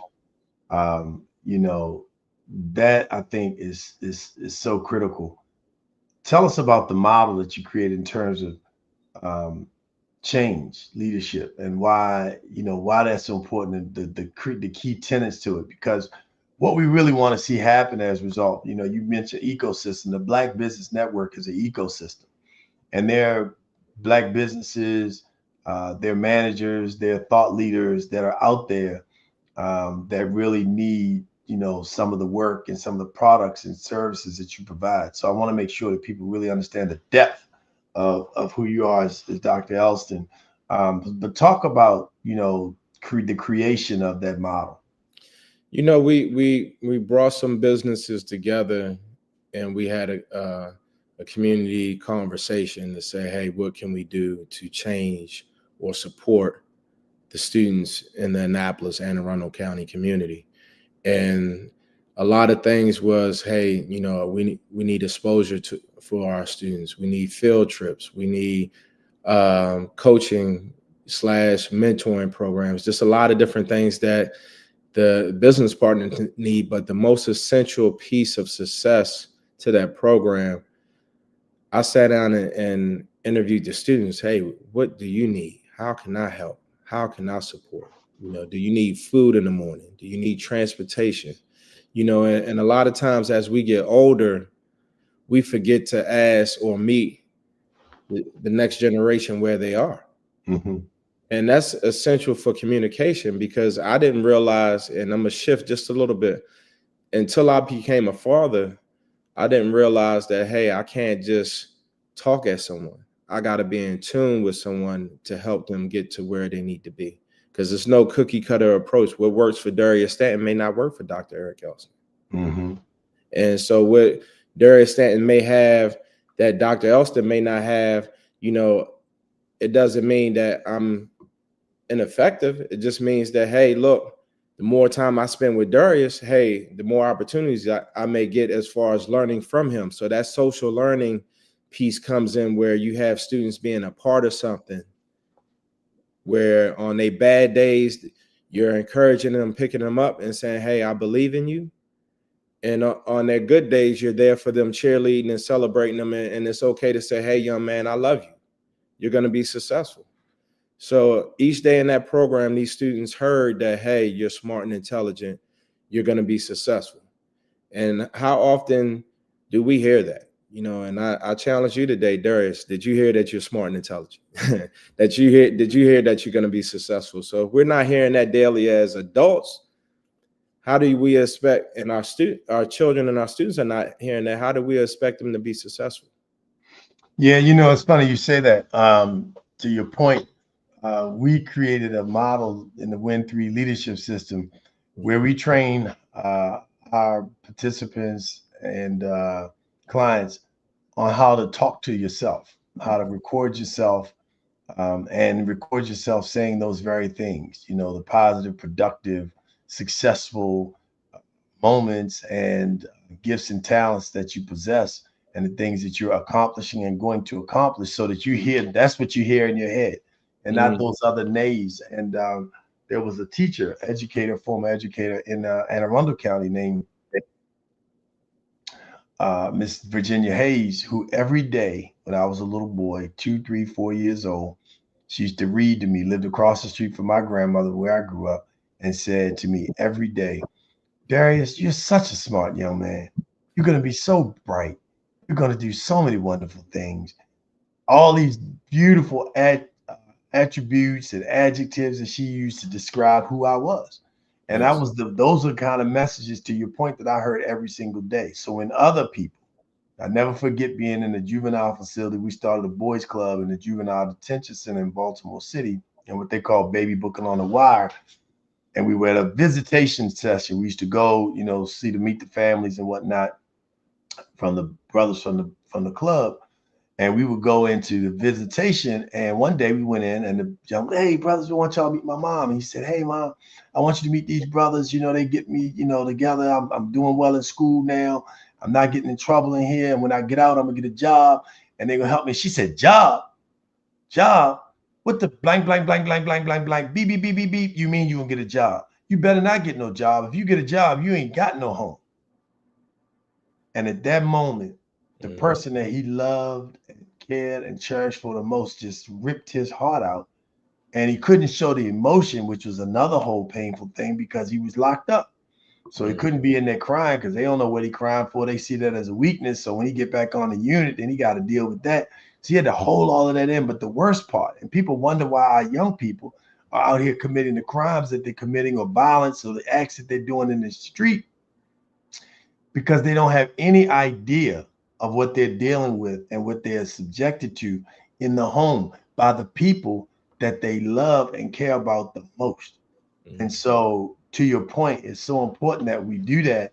And you've taken on another component, in terms of the media aspect of the work that you do, that really helps to highlight some of the negatives that have created issues around social justice, and also documenting some of the the greatness of us, so people can see and feel and recognize that people look like us, which is one of the reasons why the Black Business Network is so important.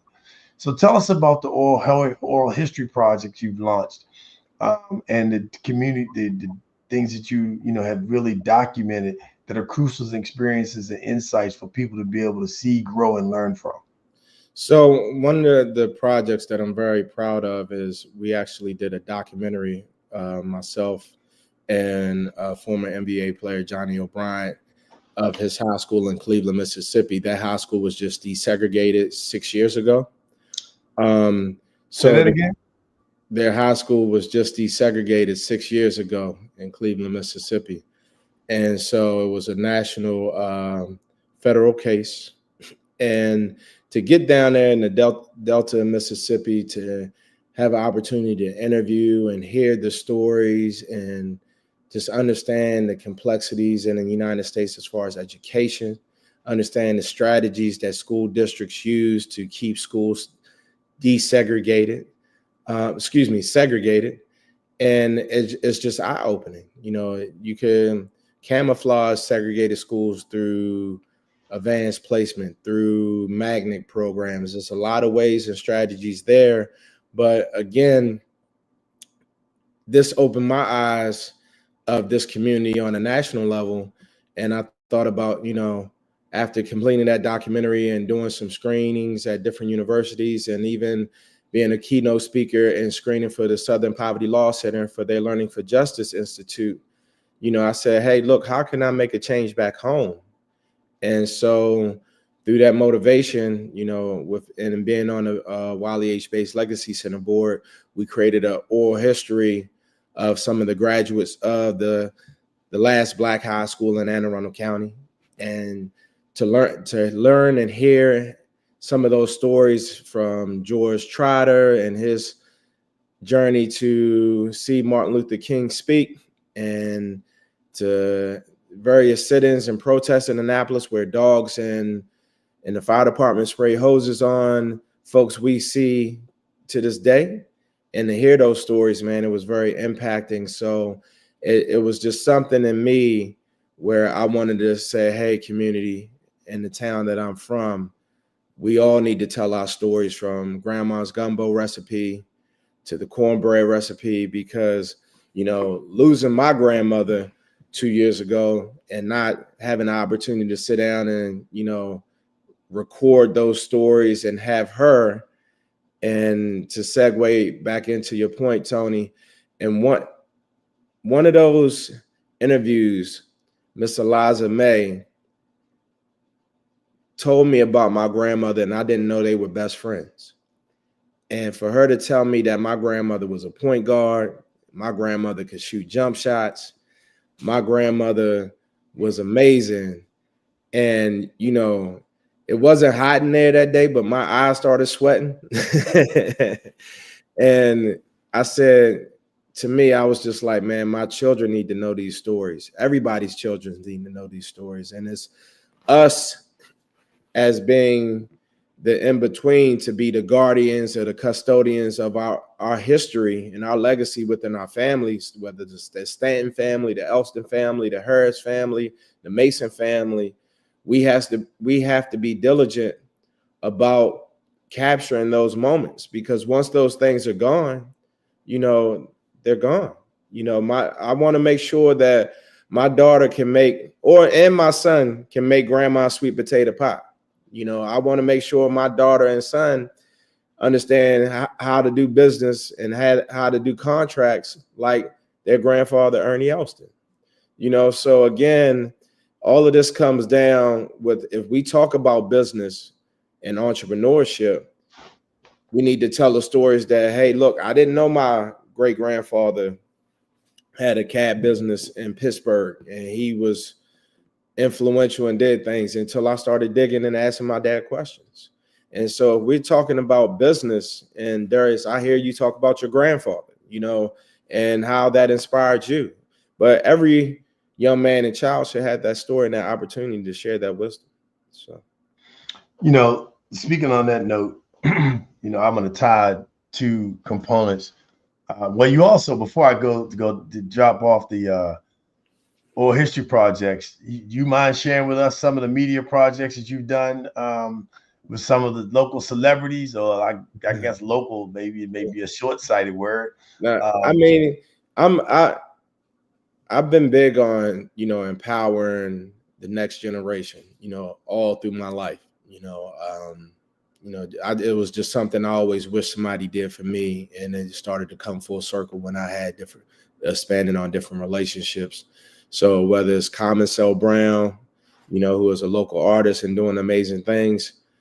You know, when I was in Atlanta and I was with Ludacris, I made sure Common Cell, you know, was able to connect with them when Common Cell wanted to rap. You know, when Maurice Taylor, you know, graduated the art school in Philadelphia, you know, I made sure that he was able to interview Angie Martinez, 50 Cent, and Amari Hardwick. And, you know, before you know it, through those relationships, Mo and I were able to produce on Jay-Z's 444 album and create some mega buzz across the nation, where these a former teacher and a student come together and collaborate and do something phenomenal, right? And since then, Mo and I created a business called Art Life Studio, and that's where we, you know, did the documentary about Eastside High School, which is called The Educational Divide. We also are in production with a project called The Jewish Jordan, about a Jewish basketball player from Baltimore that used the game to break racial barriers. Then also I brokered a book deal with HarperCollins from executive at Nike. It's called The Black Market, where he was locked up for name, image, and likeness for 9 months. And this guy is the son of a judge and never had a speeding ticket in his life. And so Mark Wahlberg reached out to buy the TV movie rights. So we are, you know, that's a process there, but it's a lot of key things that, through storytelling, through oral history, and supporting others and creating that ecosystem where these opportunities and relationships come together.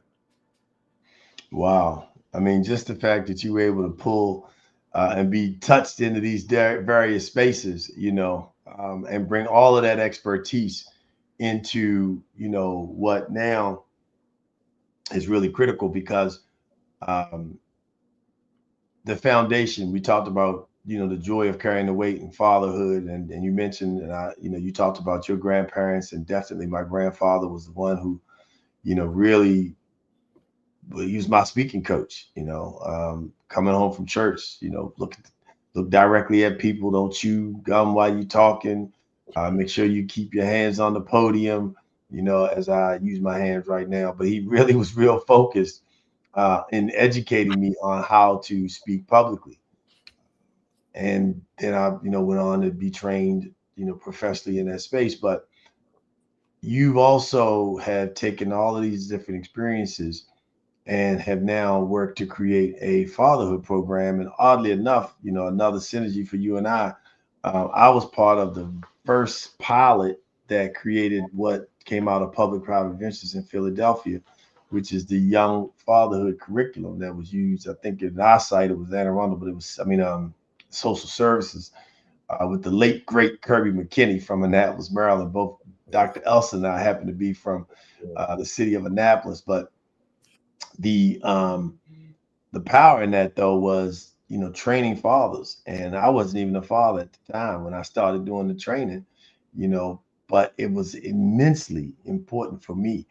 Tell me about the fatherhood curriculum that you've now developed, and what you see in terms of why is it so significant to have fathers trained, and not just fathers who are behind in child support, not just fathers who may have been incarcerated, but just the average man who may or may not have had, because I believe fatherhood or parenting is based on your frame of reference, because we don't have it as part of the school curriculum, which I think it makes sense to teach people how to be parents, so that they can be prepared and create an environment that's safe. But talk about your curriculum and why is it important to make sure that fathers are trained across the board? Darius, before I jump into the curriculum side, you have a lot of men that are influential in the lives of our next generation. I look back to when I was 10, 11 years old, and your father, Mr. Leslie Stanton, created the AYAA, and having that around where I'm able to see Barry Booth, I'm able to see my dad, I'm able to see Pepe Lee, I'm able to see all of these Black men, be present, be active.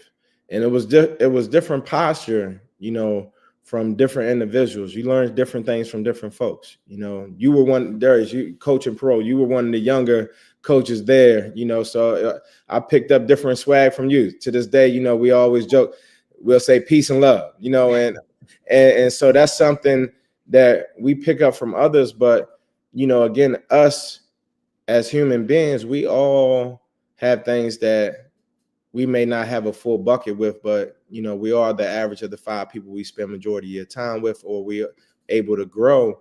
So having us being solid individuals, knowing our core wounds, having self-awareness, social awareness, and certain things where we need to evolve.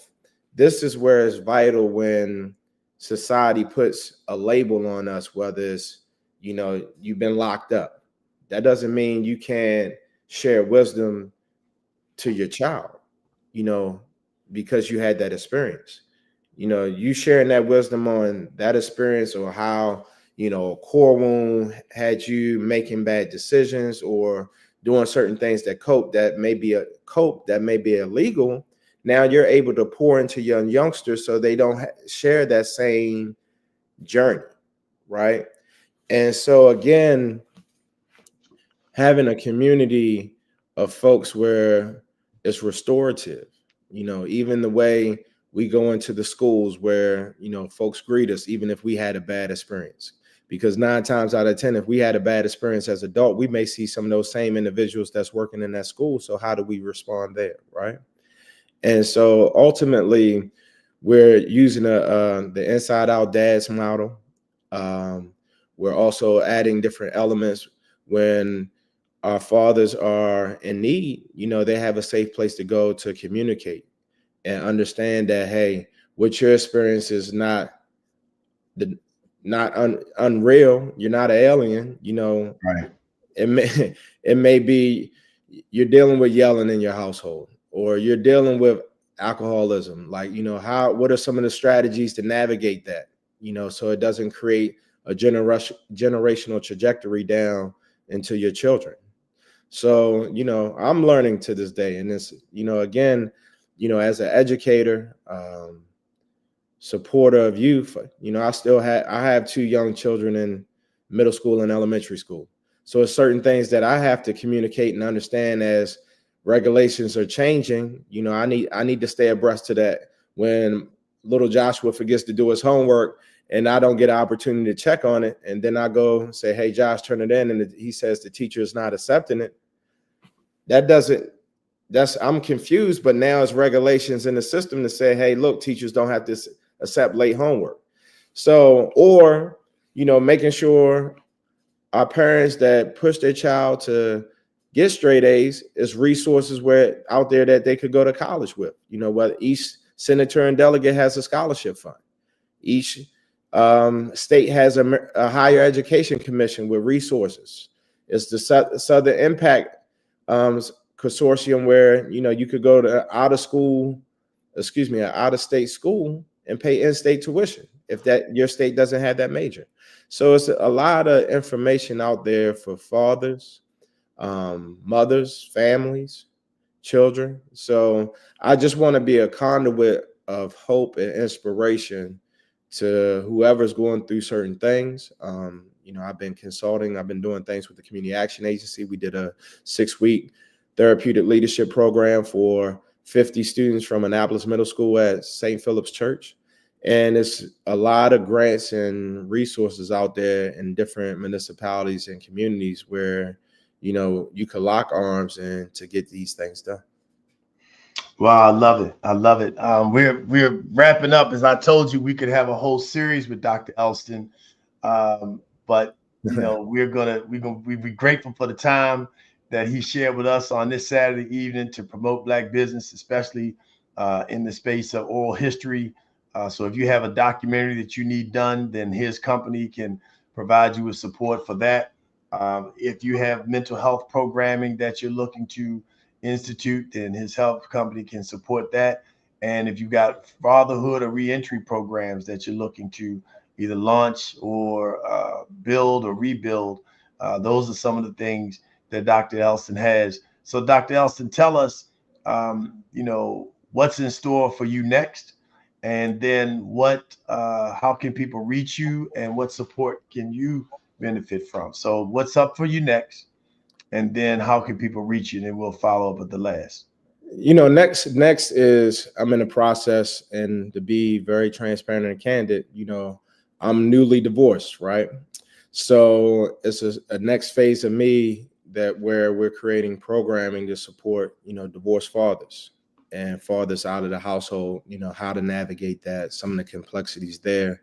So for me, I love to use my life journeys to share the wisdom and knowledge and experience, or create a circle of influence where, you know, you could share that you're hurting or you're going through things. But, you know, definitely you could reach out to me. You know, my Instagram is Dr. Eric Elston, DRERICELSTON.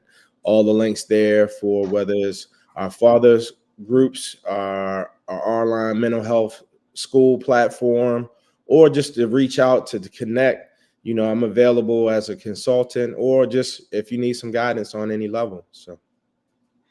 Excellent. Well, thank you. And thank you for being, you know, just so transparent about, you know, your own life and family, and, you know, bless you and your family as you all continue to grow. You know, the dynamic father, I just love to see the work that you do. with your children and how engaged you are. So that is, you're walking it, as they say, walk it like you talk it, right? And so you're doing that, man. You're an excellent model as a father. I take my hat off to you. Thank you. And thanks for sharing how you can be, reached and contacted. And just, for Black businesses in the space, what would you encourage Black businesses to do as we close out? You'll get this, your last words around. What would you encourage Black businesses to do to take themselves to the next level? Find other businesses that you admire and that you can see, and, just ask, how did they get there? What are some of the pitfalls? What are some of the hurdles? And, offer resources, offer to volunteer in the communities.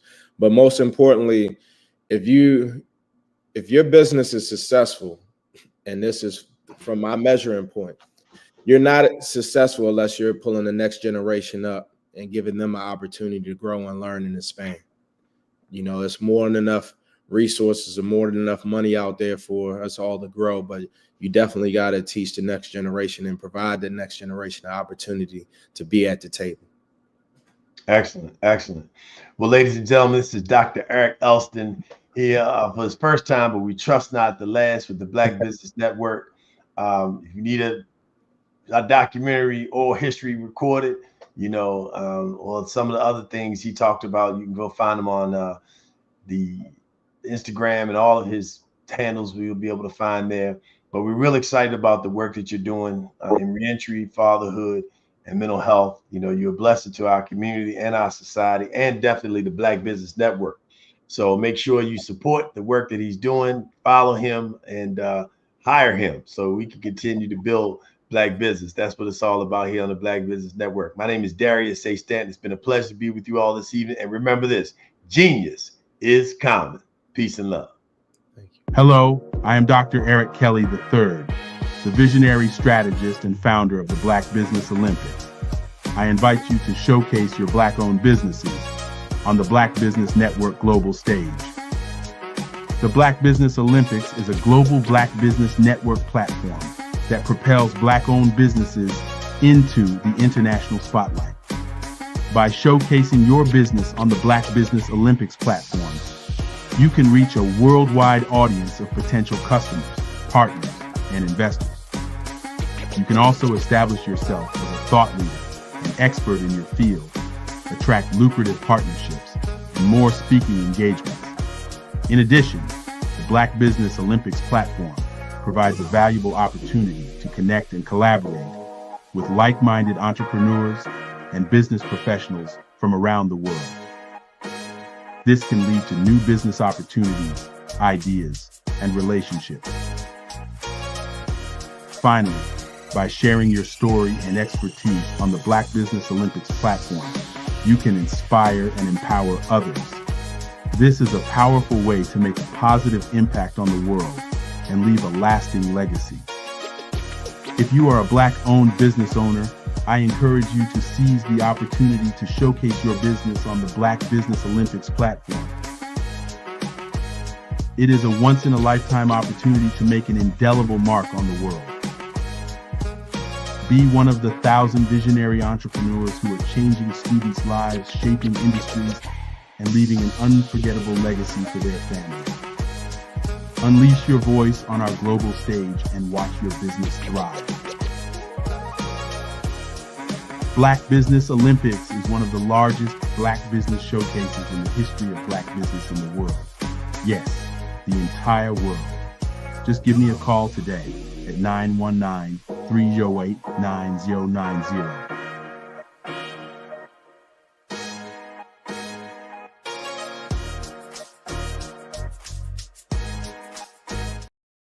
The Black Business Expo's mission is to raise funds for high school seniors going to college or K-12 entrepreneurs. This expo is a fundraiser for students. Please, you may go to www.blackbusinessexpousa.com to donate to the scholarship fund or use the Cash App at $BBXUSA. Our goal is to give laptops and up to $5,000 to 10 students. Students can register online at www.blackbusinessexpousa.com. Every dollar counts. Please donate to the Black Business Expo USA Scholarship Fund.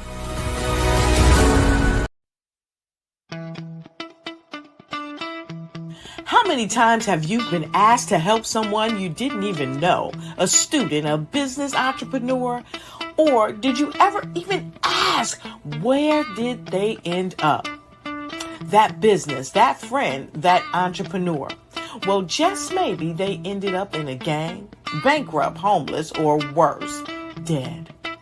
Maybe they turned to crime, drugs, and alcohol. Did you ever wonder? Did you destroy their dream, or was your life always so easy? At the Black Business Olympics, we started a movement to help students complete. Give them hope and foster success. Help them to leave their dreams of providing laptops, computers, and up to $5,000 in scholarship funds. Today, we ask you to help a student, a business owner, or an entrepreneur to realize their dream by sponsoring them, supporting them, and buying from them. Consider this.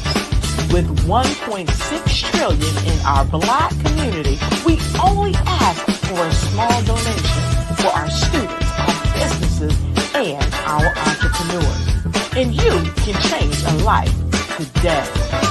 So I ask you, what are you going to do? Sit on the sideline and watch our students in high school be losers, miss out on their dream from lack of resources? Or are you going to donate to the movement and change their future and yours as well? Give us a call today at 919-308-9090. Change their life by investing with action to the Black Business Olympic Fund. The Black Business Olympics, one of the largest business showcases of Black business in the history of the world.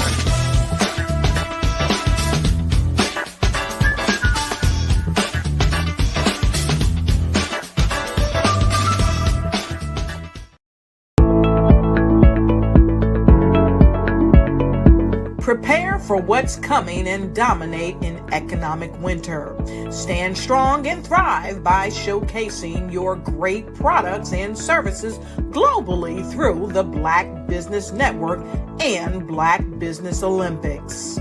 The Black Business Network has showcased over 2,000 companies with over $7 billion in sales each year. Over 10 million attendees have viewed the rebroadcast each month. Through the Black Business Olympics, unique styles of business training and mentoring are turning students into business owners and entrepreneurial warriors who will dominate in any economy. Gain the ultimate advantage of the Black Business Olympics, 7 days of unbelievable topics and speakers speaking around the globe. Donate your time and experience to provide expertise and scholarships to students worldwide and change the world. Now, more than ever, new insights, tools, strategies, and capabilities are needed. This is your chance for a major presentation to the world. Fill out the form and join the more than 2,000 speakers who have presented to over 200 countries. Join the Black Business Network streaming live into the Metaverse, STEM City, Black Multiverse Enterprises, Hulu, Amazon, YouTube, iHeartRadio, Apple, Facebook, LinkedIn, Pod TV, IBM TV, Spotify, and Google Podcasts. Sign up today. Spaces are limited, and we will see you